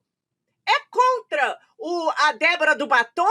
Sabe por quê? Porque essa galera não gosta do brasileiro médio. A esquerda caviar, ela é hipócrita e besta. E eu posso falar com conhecimento de causa, porque eu cresci no meio deles. Só andam de motorista, só vivem em casas, têm casas fora do país, viajam para o exterior, não sabem nem o que está acontecendo lá no Congresso. E aí eles são iguais robôs, um segue o outro. Vamos lá, você viu as entrevistas? Eles não sabiam nem explicar o que está acontecendo. Não gosta do Hugo Mota. Burro, nem a gente gosta do Hugo Mota, querido. Mas não pelos mesmos motivos que vocês não gostam. Ninguém aqui está feliz com o Hugo Mota, não. Mas também não estamos felizes com nenhum de vocês da esquerda. Vocês são os hipócritas que só olham para o próprio umbigo. Me noja, me noja. A gente recebe um convidado agora, vamos falar sobre a saúde do ex-presidente Jair Bolsonaro, que é muito delicada. A defesa de Bolsonaro protocolou nesta segunda-feira no Supremo Tribunal Federal, a Alexandre de Moraes, um pedido para autorização de procedimentos cirúrgicos classificados como de máxima urgência. Entre eles está a correção de hérnias inguinais bilaterais e um bloqueio anestésico do nervo frênico para tratar problemas intestinais e crises que a gente já sabe, de soluço, também algumas vezes de vômitos, de dificuldade de gestão, de dormir, segundo o relatório médico apresentado aos autos. A defesa também pede que Bolsonaro seja autorizado a cumprir prisão domiciliar humanitária para a realização dos procedimentos. Carlos Bolsonaro fez uma postagem nas redes sociais, publicou um vídeo da época em que Bolsonaro estava internado pelo atentado que sofreu com faca, e aí trouxe um texto todo dizendo que o sistema tentou matá-lo, que a facada não foi apenas um ataque físico, que a tentativa foi covarde de encerrar um projeto, de silenciar uma voz e sufocar a esperança de milhões de brasileiros. Para falar um pouco mais sobre a saúde do ex-presidente Jair Bolsonaro, esse cenário geral de Jair Bolsonaro nesse momento, preso em regime fechado na superintendência da PF, pode ser que ele seja transferido para Papuda, Papudinha. Paulo Bilinski, deputado federal do PL de São Paulo, esteve visitando Jair Bolsonaro, conversa com a gente agora. Tudo bem, deputado? Bom dia, bem-vindo como sempre. Bom dia, meninas. Um prazer estar aqui novamente. Muito obrigado pela oportunidade. Eu estive na sede da Polícia Federal na última sexta-feira.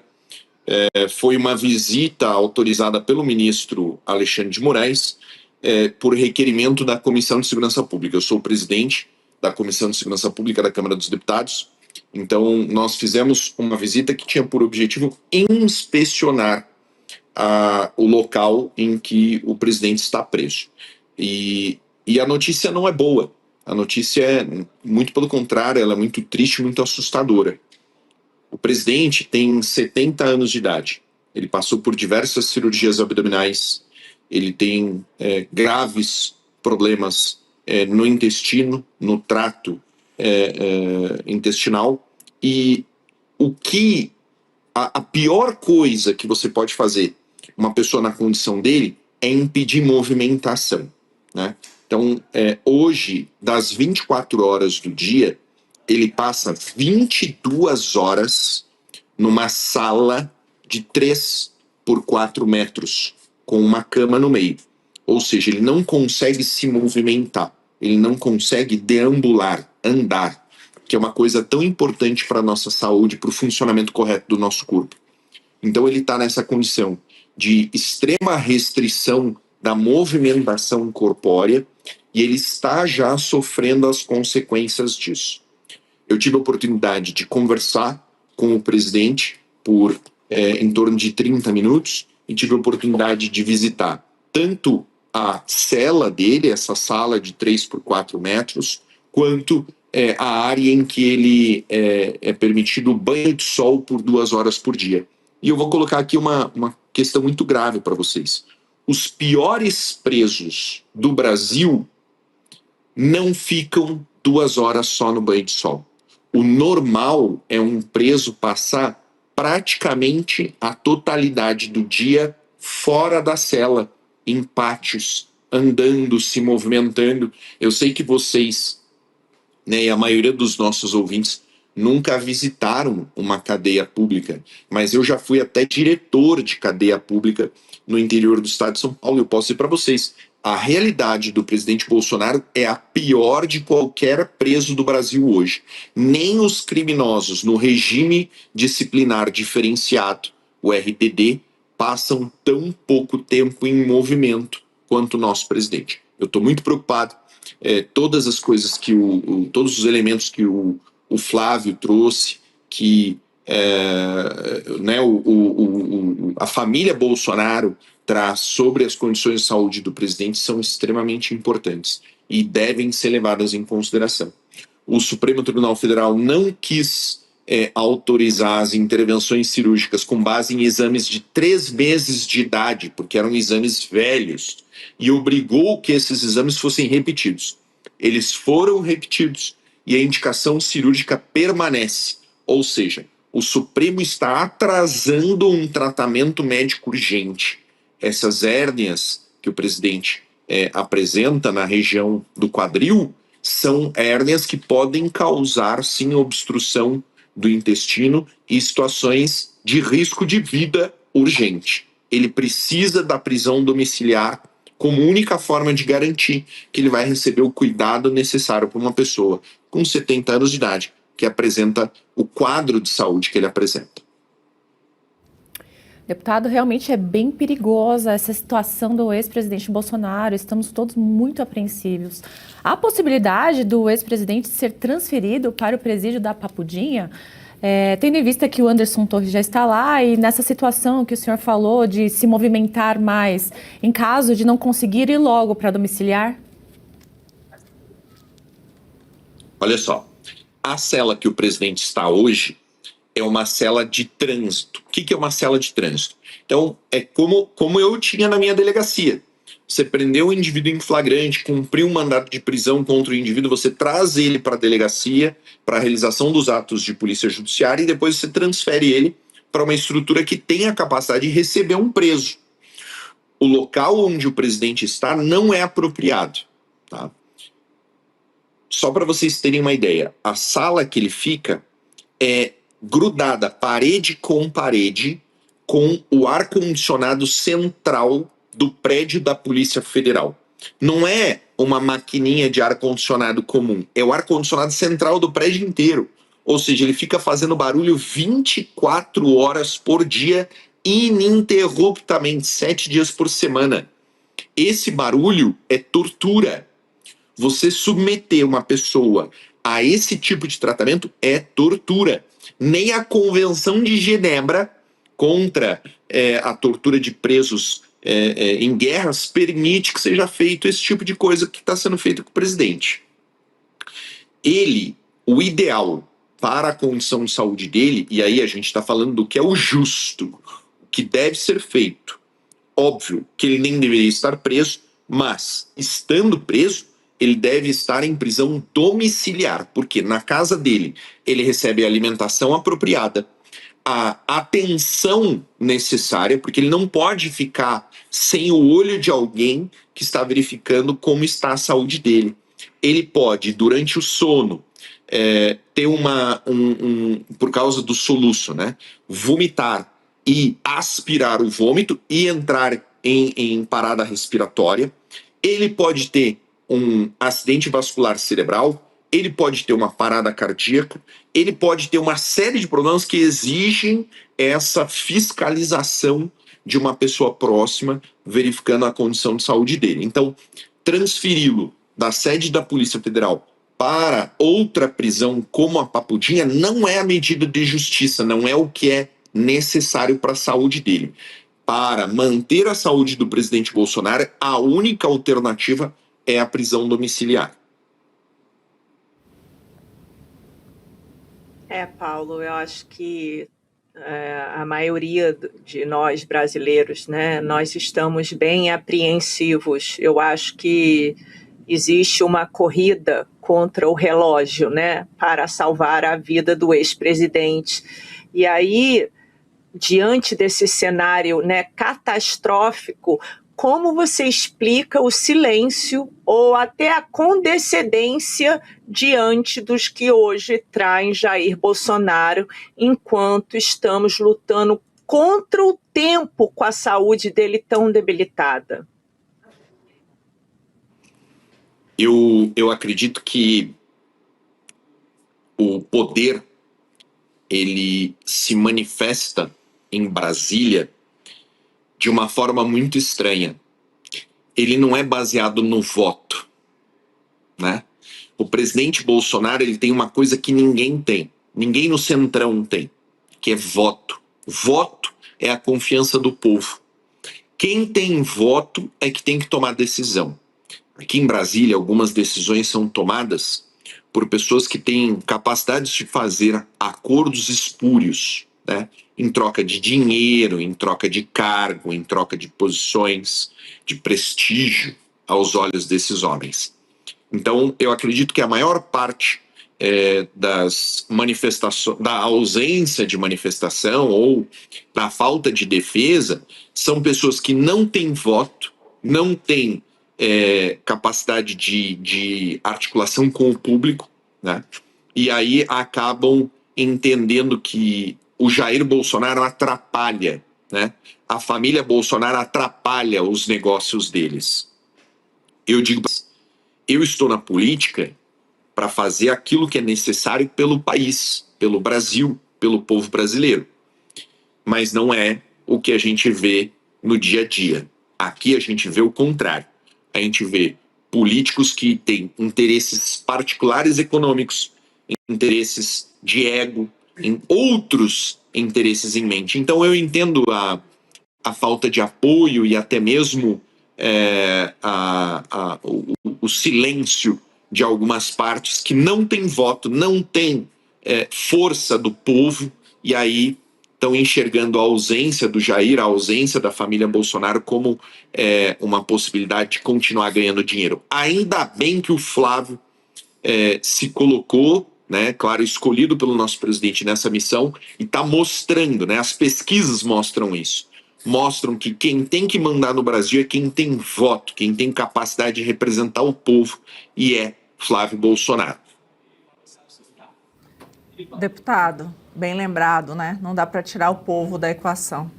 Deputado, eu queria ouvi-lo em relação ao PL da dosimetria que está agora no Senado, mas há uma preocupação de que talvez penas de outros criminosos que não os manifestantes do 8 de janeiro possam ser reduzidas.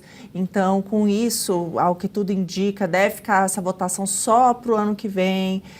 Talvez tenha alguma alteração, com isso provavelmente precise voltar para a Câmara. Então, eu queria ouvi-lo em relação a isso, porque, de novo, né, além do presidente Bolsonaro, tem todos os manifestantes que aguardam isso para voltar aí para suas famílias. O presidente, ele mandou um recado, né? Ele disse o seguinte, para parabenizar todos que votaram a favor do PL da dosimetria, porque o objetivo desse projeto de lei era colocar essas pessoas que injustamente foram presas em liberdade. O presidente entende que a anistia era o justo, né? Aqui a gente não está falando, a gente está falando entre a diferença entre justiça e aquilo que é possível, aquilo que é o justo e aquilo que é o possível. O justo é a anistia. Se a gente aprovasse anistia, não ia ter nenhuma discussão sobre pode beneficiar alguém que não deveria. Por quê? Porque a anistia é em relação a fatos específicos, né? O que a esquerda está tentando fazer é colocar a dosimetria como algo que não pode ser aprovado, né? E agora pelo Senado, que a gente sabe que são, na sua maioria, vendidos. O Senado, hoje, em sua maioria, é vendido, é prostituído, para usar uma palavra aí fazendo referência ao nosso grande Zezé, né? O que a gente quer dizer com isso? Que o Senado não representa mais o povo do Estado que foi eleito, né? O Senado hoje representa interesses particulares e é por isso que a gente tem tanta dificuldade em aprovar a legislação própria. O correto seria a anistia. A dosimetria é o que a gente tem como possível e que foi aprovado na Câmara dos Deputados, aguardando agora a aprovação do Senado. Muitas vidas envolvidas, estamos falando de famílias, pessoas doentes, né, que já estão pagando essa punição injusta há um tempão. A gente fica assim, aceitamos essa dosimetria então, tentamos a anistia depois. É uma discussão complexa, por isso a gente agradece seus esclarecimentos, sei da sua agenda corrida. Muito obrigada pela participação, ótima terça, volte outras vezes. Abração. Muito obrigado, é um prazer estar aqui com vocês. Um grande abraço para o Marcília aí e seguimos à disposição. Bom, de volta aqui ao Brasil, uma das principais notícias também nesta manhã, que envolve política, economia. Já vamos passar para a Marina para tentar entender essa movimentação, essa jogada. O ministro da Fazenda, Fernando Haddad, decidiu deixar o cargo até o fim de fevereiro. Aí todo mundo faz, mas aí calma. Decidiu deixar o cargo até o fim de fevereiro porque pretende atuar na campanha, na coordenação do presidente Lula, a reeleição de 2026, para substituí-lo na Fazenda. Haddad já sugeriu o nome do atual secretário executivo da pasta, Dário Durigan, advogado, formado pela Universidade de São Paulo, com mestrado em Direito pela Universidade de Brasília. Antes de integrar o governo, Durigan atuou como diretor de políticas públicas do WhatsApp no Brasil, onde foi responsável por ações de combate à desinformação e a articulação com autoridades. Na vida pública, também foi assessor da Casa Civil durante o governo Dilma Rousseff. O currículo está ficando cada vez mais complicado. E assessor especial de Haddad na Prefeitura de São Paulo. Marina Helena, trocamos 6 por meia dúzia, pioramos, melhoramos. Como você avalia tantos pontos diferentes nessa mesma notícia? Pois é, quando a gente acha que não pode piorar, bomba, né? Sempre pode piorar, a gente lembra disso, né? Esse é um exemplo. O Haddad vai sair agora deixando um verdadeiro rombo das contas públicas. A gente dobrou o nosso déficit nominal, né? Foi para 1 trilhão. A parte do primário tínhamos superávit, fomos para déficit. 27 aumentos de imposto. No governo Bolsonaro, durante ali a gestão da economia do Paulo Guedes, do ministro Paulo Guedes, simplesmente a nossa dívida pública caiu com pandemia. E agora no governo Lula vai aumentar em mais de 12 pontos do PIB. Então, assim, ele vai deixar uma conta absurda para o seu sucessor e para as próximas gerações. É uma conta que meus netos ainda estarão pagando. Então, essa vai ser o grande legado do Haddad, que já tinha quebrado a prefeitura de São Paulo, vamos dizer. E agora, Dário Durigan, que foi o braço direito dele nessa hecatombe econômica até agora, mas tem algo pior ainda. Esse foi um dos grandes defensores da censura. Tudo isso que a gente viveu até agora, né? De ficar descobrindo quem fala o quê, de mandar a listinha para quem que Alexandre de Moraes tem que ficar de olho, de, na época das eleições, dizer quem deveria ser ou não censurado. Eu, inclusive, fiz um vídeo sobre isso, mostrando como o braço direito do Haddad é um dos principais defensores desse estado de censura que a gente vive hoje aqui no país. Então, é isso que a gente vai ter na Fazenda. Alguém que ajudou o Haddad a nos colocar no buraco, que quebrou também, ajudou a quebrar a cidade de São Paulo, mas que vai além. Que já foi, sim, ali, responsável, uma peça super relevante, né? Diretor de políticas públicas do WhatsApp, uma pessoa super importante em relação às redes sociais e encabeçou essa censura que a gente vê aqui no Brasil. Estamos lascados. Estamos lascados, é isso? Também concorda, doutor André Marcília? Se anima ou mantém os pés no chão e os dólares embaixo do colchão? Destaca o ponto que a Marina trouxe. Atuou como diretor de políticas públicas do WhatsApp no Brasil, onde foi responsável por ações de combate à desinformação e articulação com autoridades. Doutor André Marcília, sempre a gente diz aqui, né? O nosso especialista em fake news. E digo mais, a campanha de Lula já começou ou não? Com a Haddad dizendo que já começa a arregaçar as mangas aí para eleger Lula para o 4º mandato.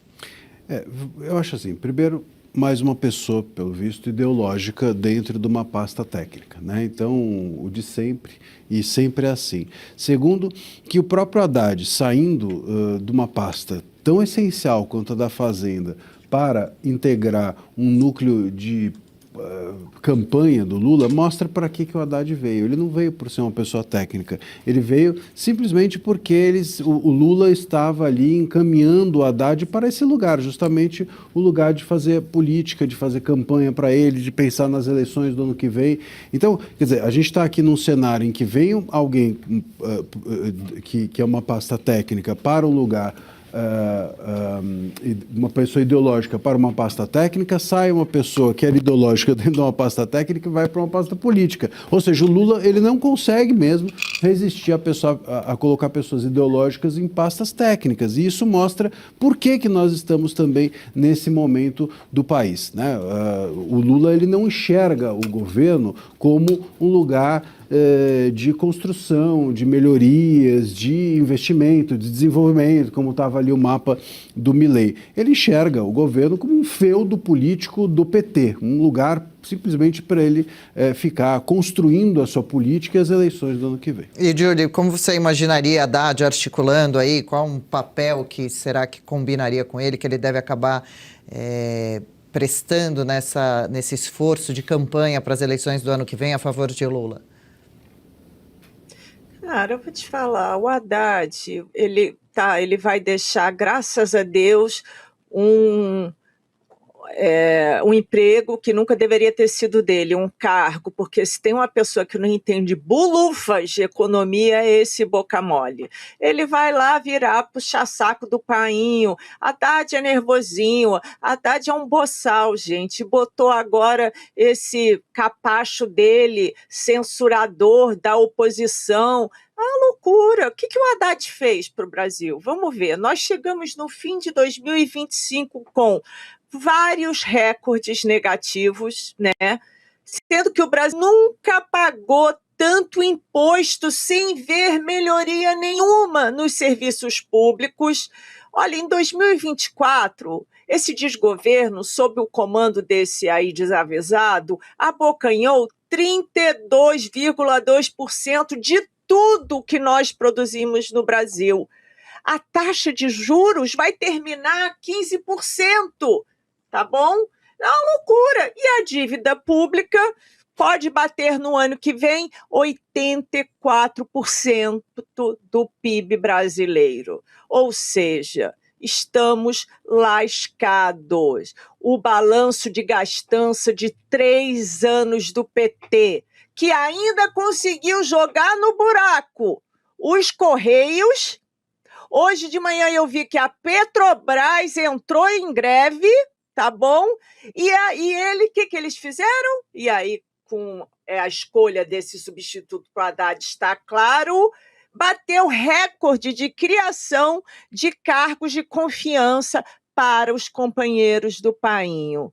Enquanto a qualidade de vida do brasileiro e o futuro do brasileiro está em risco. Nós estamos ferrados na mão dessa quadrilha. O Haddad, de cabo eleitoral do pai dele, quem para ouvir dele? Sim, aquela turma que lazarenta que foi gritar sem anistia para um bando de senhor, para leproso, para pipoqueiro, sabe, enquanto eles ganham milhões.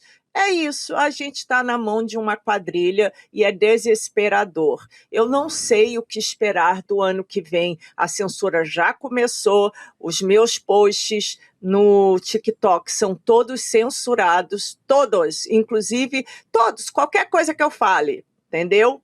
É censurado lá. Isso é só o começo.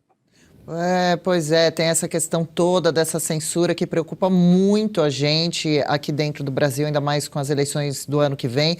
Mas Paula Camacho, uma das pastas mais importantes do país, economia, tema central como termômetro para saber se um país vai bem ou não, as famílias têm dinheiro no bolso, comendo, se alimentando, estudando, passeando, todas as necessidades que não são poucas, né, de um povo todo, de uma nação grande como o Brasil. Agora essa pasta trocando de mãos e a gente impotente com relação à decisão, só aceita que não tem opção.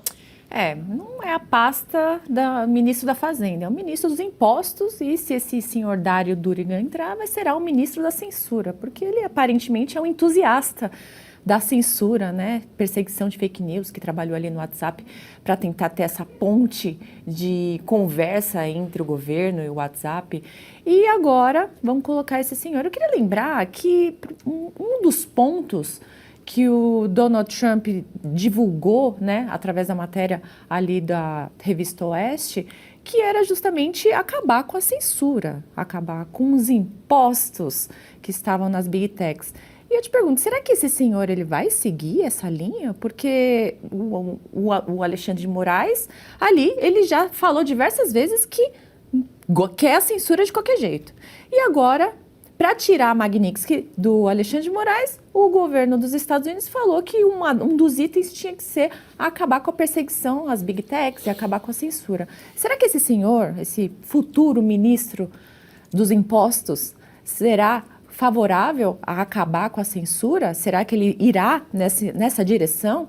Eu acho muito difícil, tendo em vista todas as milhares de vezes que o presidente Lula afirmou categoricamente que é necessário regular as mídias sociais. Ele vem falando isso há pelo menos uns 5 anos. E veja a situação do governo. Haddad, que perdeu para o Dória, para o Tarcísio, para o Bolsonaro, foi eleito o pior ministro da economia, pior ministro da educação, e agora o PT, sem solução nenhuma, quer colocar... O PT, ao contrário da vontade do Haddad, porque o Haddad ele só quer coordenar a campanha do Lula. O PT não, o PT quer que ele saia ou como governador, ou como senador, ou até mesmo vice do Lula, porque depois que o Lula, queira a Deus que ele não seja eleito, mas caso ele venha a ser eleito o ano que vem, quem que vem depois? Então, eles já colocariam o Haddad ali por uma possível sucessão do Lula. O Haddad, esse aí, o ministro dos impostos, o Tachad, que ficou conhecido, será conhecido eternamente como o homem que tirou dinheiro do seu bolso. Nossa, aqui no chat o pessoal também bastante revoltado, 0 à esquerda. Espero que o próximo ministro atenda às expectativas do Brasil. A gente segue sempre tentando manter essa esperança, né? E continuamos sem ministro da Economia, muitas outras mensagens, vai ser tudo ou nada a partir de agora, Literalmente, TikTok não dá. Literalmente 0 à esquerda, né? A esquerda, 0 à esquerda é um bom título. É um bom título nessa questão aqui, né? Lembrando que contas. o Haddad é um cara que tudo que ele faz é ruim, né? Ele não consegue fazer nada muito bem. Ele não consegue tocar violão, né? A gente já viu ele tocando violão na Globo, não lembro onde que ele está tocando Beatles. É horrível, canta mal, foi um prefeito ruim. Então, enfim, e tem uma cara... O Haddad tem uma cara que sempre parece que ele está saindo do jogo de futebol. Sabe aquela pessoa cansada, exausta? Não é cansada de cansaço, é um cansaço... eterno. De ficou suado, de alma. Parece que ele está arfando. Eu tenho um aspecto ruim para mim, o Haddad, sabe? Ele sempre está num momento assim que parece que ele está deixando a vida. A Julie tá falando um sim aqui porque concorda. Aquela cara de quem não entende muito daquilo que tá falando. Mal-humorado. Eu não sei de quem nunca foi amado na vida, ou sei lá, ou tá fazendo a coisa que não queria estar fazendo. Ele tá sempre com uma cara enfadonha. Eu concordo com Marcília, tem toda a razão, é a vibe que ele passa. Já viu ele falando? Tá sempre nervosinho, tá sempre, sabe, não aceita uma crítica. É um cara completamente desavisado e, de fato, nada que ele se propõe a fazer, ele faz bem. Então, é um cara que ele está simplesmente desconexo à realidade. Talvez seja isso, porque ele tenha essa cara tão enfadonha. Agora é azar nosso, né? Porque como ele puxa saco do Lula, e todo mundo que puxa saco do Lula ganha dinheiro, né? Ops, cargo. Mas isso quer dizer dinheiro, porque se você tem um cargo na qual você não faz absolutamente nada com ele, a única coisa que você está fazendo é ganhar dinheiro. Pois foi provocar. Como ministro da Fazenda, ele é um péssimo violeiro, e como violeiro, ele é um péssimo ministro da Fazenda. É isso. Mas vocês sabem que a esquerda, em geral, né, os mais à esquerda, eles acham que o Haddad é um liberal. Porque ele fez o arcabouço fiscal que tenta conter um pouco ali, né, passar um pano ali nos gastos do governo, e para a esquerda, mais a extrema esquerda, deveria liberar tudo. Ele gasta pouco. Que o problema da Haddad é que gasta pouco a própria Glaze, né? Ela acha que ele é liberal demais. Ele sempre está despenteado. Sabe aqueles caras... Eu me formei em Direito e Letras, né? Eu me lembro, na Letras tinha... Aqui na USP tinha aqueles caras de 40 anos, sabe, que fica eternamente estudando, lá mora na faculdade. Bolos. Tipo Bolos. O cara fica lá, vive comendo bandeira. Olha lá, ó, ele tocando violão. Ele tá tocando Blackbird, pessimamente. E ele, ó a cara de feliz, ele acha que ele tá abafando, sempre despenteado, um jeito meio desleixado, né? Eu não sei, tem uma roupa, sempre parece meio mal arrumada, mal ajambrado. Eu não sei, ele me passa uma coisa muito ruim, assim, sempre me passou. Na esquerda acham ele um galã, mas ele é um galã. Os padrões, né? Mas também, enfim, quem anda de cabelo azul, o Haddad é um lorde. Não, quem põe brinco aqui, né? Assim, quem põe brinco aqui, anda de cabelo azul, gente, lembrando, o Haddad é o Brad Pitt. Não tem comparação. É isso. Desculpa, Julie, desculpa. Não, se tivesse piercing, tudo que fosse, mas se fosse competente... Lembra que ele falou que colava na prova, né? Ele confessou que colava na prova. Eu lembrei aqui que o Marcília está falando que tudo ele faz mal. E é desde então, né? Desde a faculdade já colava na prova. O pior é que faz mal e continua insistindo, né? Ele faz mal. Por exemplo, prefeito, foi o que saiu com a pior desaprovação de todas, foi o Haddad. Pior desaprovação, né? Não conseguiu eleger ninguém, saiu assim enxotado da prefeitura aqui. Mesma coisa, vai entregar o país numa péssima situação. O Brasil nunca esteve numa situação pior em termos fiscais. Então, assim, tudo que ele faz mal desde ter colado na prova lá atrás. Eu tô rolando de rir aqui com o chat. Você provocou, né, Marcília? Você é profissional nisso. E outra, ainda ele vai... Se o Haddad for o sucessor do Lula, eu não sei, eu vejo esse gesto do Lula como... o Lula é difícil de pensar em sucessor porque ele acha que... Todo cara com um viés ditatorial nunca pensa na sua sucessão, né? É porque é a vaidade extrema, né? De eu sou o único, então eu não posso ser sucedido. Óbvio que o Haddad, enfim, é um dos mais cotados. Me parece esse gesto do Lula, se não é para colocá-lo debaixo das asas ou para impedi-lo de voar, né? Porque o Haddad Acho também... que ele pode vir como um vice de Lula? Alguma coisa, uma preparação para o futuro, assim, pensando... Lá vai em governo de São Paulo. Agora, se isso... Eles se o estão em dúvida entre esses três: o Senado, o senador, Senado o governo também, de São né? Paulo, ou vice do Lula. Agora, se o Haddad é a O sucessão... verdadeiro sentido do tanto faz para não dar nada certo. Desculpa, Marcília. Não, mas se o Haddad é a sucessão do Lula, acabou a esquerda, porque o Haddad não tem a menor pegada, ele é fraco. Aliás, ele fala, só para... Eu não consigo parar de falar dele.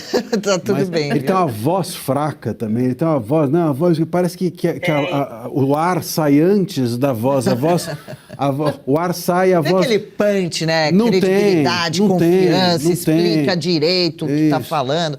A voz sai correndo atrás do ar que já saiu, é uma coisa sempre um pouco esquisita. Olha, você empolgou o chat. Haddad liberal, meu pai amado, tenho pena, tem cara de sono, tem cara de papeleiro da Praça da Sé, taxa bem. Olha, eu não vou continuar porque não tenho como arcar com advogados, né, Julie? Você pegar essa imagem dele tocando violão, você botar ele aqui na Paulista num domingo, Adoro, junto e dos vai caras que embora. vendem miçanga, ele fica ali bem Encaixa. encaixa perfeitamente. Não, mas tem mais gente talentosa na Paulista Ô, Marcília, domingo que esse boca mole. Tem bastante gente mesmo talentosa na Paulista, a gente. Não, eu quero tem que morrer admitir. amiga, pelo amor de Deus. Bom, Só isso. Doutor Marcília está terrível hoje. Pronto, já que não lançamos enquete até agora, está lançada essa Espírito enquete aqui, natalino. não precisa nem escrever lá. Doutor Marcília é o Grinch do Natal. Doutor Marcília hoje está virado no giraia, com a língua afiada. Qual é a descrição aqui para o doutor Marcília nesta manhã de terça? Chegou calado, quieto, aos poucos. De repente vou solta te falar, viu? Falando em bomba e novidades envolvendo figuras políticas nesse cenário brasileiro, Paula Camacho, Tarcísio de Freitas fez uma revelação em entrevista. Pois é, o governador de São Paulo, Tarcísio de Freitas, afirmou que está trabalhando para que o ex-presidente Jair Bolsonaro seja transferido para a prisão domiciliar. Tarcísio evitou detalhar as articulações, mas expressou esperança de que o STF leve em consideração o estado de saúde de Bolsonaro e que o bom senso vai prevalecer. Será mesmo? O governador disse ainda que pretende visitar Bolsonaro em sua residência, caso a autorização seja concedida. Será mesmo que vai ser concedida? Porque os médicos falam que ele precisa ele está com 2 hérnias inguais, né? Essas hérnias que doem muito, como eu comentei ontem, o meu pai fez uma cirurgia semana passada e ele comentou que apenas o fato de tossir já causava grande dor, grande incômodo ali. Então, imagine a situação do presidente Bolsonaro, que tem soluços recorrentes, vômitos e essa situação muito constante, como é dolorido para ele. E assim, isso pode levar à morte, porque se tiver um estrangulamento do intestino ali, pode ser uma coisa super rápida e é uma coisa realmente grave. Então, estamos aguardando aí para ver se o STF irá conceder a cirurgia de extrema importância para o presidente. A doutora André Marcília, Tarcísio está no alvo, né? Está todo mundo observando Tarcísio, os aplausos a Moraes no SBT News, na abertura do evento, vai ser candidato ou não vai ser candidato, jura que é leal a Bolsonaro Bolsonaro, um monte de aliados de Bolsonaro ficam com o pé atrás, tem dúvida. Por que essa atitude de Tarcísio agora? Ele gosta do Bolsonaro, ele é fiel e leal, ele quer captar votos. O que há nas entrelinhas dessa atitude de Tarcísio nesse momento? O Tarcísio, ele precisa dizer a que veio, né? Ele precisa falar com todas as letras. Então, assim, primeiro, bom senso vai prevalecer. Não é verdade. O bom senso não vai prevalecer, nunca prevaleceu, não prevalecerá. Nós não temos como ter bom senso no momento com Moraes à frente do poder. Como é que eu tenho bom senso num país como esse? O bom senso vai prevalecer. Isso parece aquelas frases de biscoito chinês. Sabe assim? O bom senso abrir o biscoito da sorte. Bom senso vai prevalecer. Não vai prevalecer, isso não significa nada. Estou trabalhando no assunto. Qual é o trabalho? Está aplaudindo Moraes? É o trabalho? Não tem que trabalhar no assunto porque ele não é advogado. Então quem tem que trabalhar no assunto é o advogado. O que ele tem que fazer é pressionar. Estou pressionando, estou indo lá, estou batendo na porta, estou negociando. Estou trabalhando como? Não existe estou trabalhando no assunto. Então assim, ele precisa dar frases, se ele quer realmente entrar nessa, ele precisa dar frases de político, frases contundentes e mostrar que está pressionando e dizer como está pressionando. Estou trabalhando no assunto não significa nada. O bom senso vai prevalecer não significa nada. São aquelas frases abstratas que simplesmente parece que ele está torcendo. Ele não está lá para torcer, ele está lá para fazer. Então vai lá e diz o que está fazendo e diz de forma contundente, de forma incisiva, de forma direta. Júlia, aqui no chat, quem viver verá Tarcísio. Tarcísio é estranho, não consigo confiar nele. Olha, eu gosto do Tarcísio, mas eu concordo plenamente com Marcília. Eu entendo ele ir na inauguração do SBT, mas não bater palma, né? Aquela inauguração do SBT foi um escárnio e a gente tem que lembrar que é na mesma semana que Bolsonaro está trancado numa cela pequenininha. Eu ando muito apreensiva com o que pode acontecer com o Bolsonaro, né? Então, o doutor Marcília tem toda a razão. Ele ficou falando, tipo assim, vamos nos vendo, vamos nos falando, a gente vai, coisa de político. Não, ele tinha que estar botando terror, fazendo pressão, entendeu? Não vou sossegar, porque as pessoas contam com ele, a gente gosta dele, eu confio nele, porém, eu concordo com o doutor André. Cara, é uma loucura tudo que está acontecendo, é uma loucura como as mídias estão sendo compradas, é uma loucura como os políticos estão... não estão batendo o pé, né, nesse atual momento, enquanto nós temos um grande líder da direita eu acho mesmo, entre a vida e a morte, sabe? E o tempo está indo embora. Enquanto eles ficam, bom senso vai prevalecer. O que é bom senso? Num país que ninguém tem bom senso. Não, juro, fala um político de bom senso. Se tem uma coisa que eles não têm, é bom senso. O brasileiro médio não tem bom senso nenhum. Que bom senso vai prevalecer? Isso quer dizer o quê? Porque bom senso, para algumas pessoas, é o Bolsonaro na cadeia. Bom senso é o quê, Tarcísio? Eu concordo com o doutor André. Falou e não disse nada. Com elas, fica por aqui. Muito obrigada pela sua companhia e até a próxima.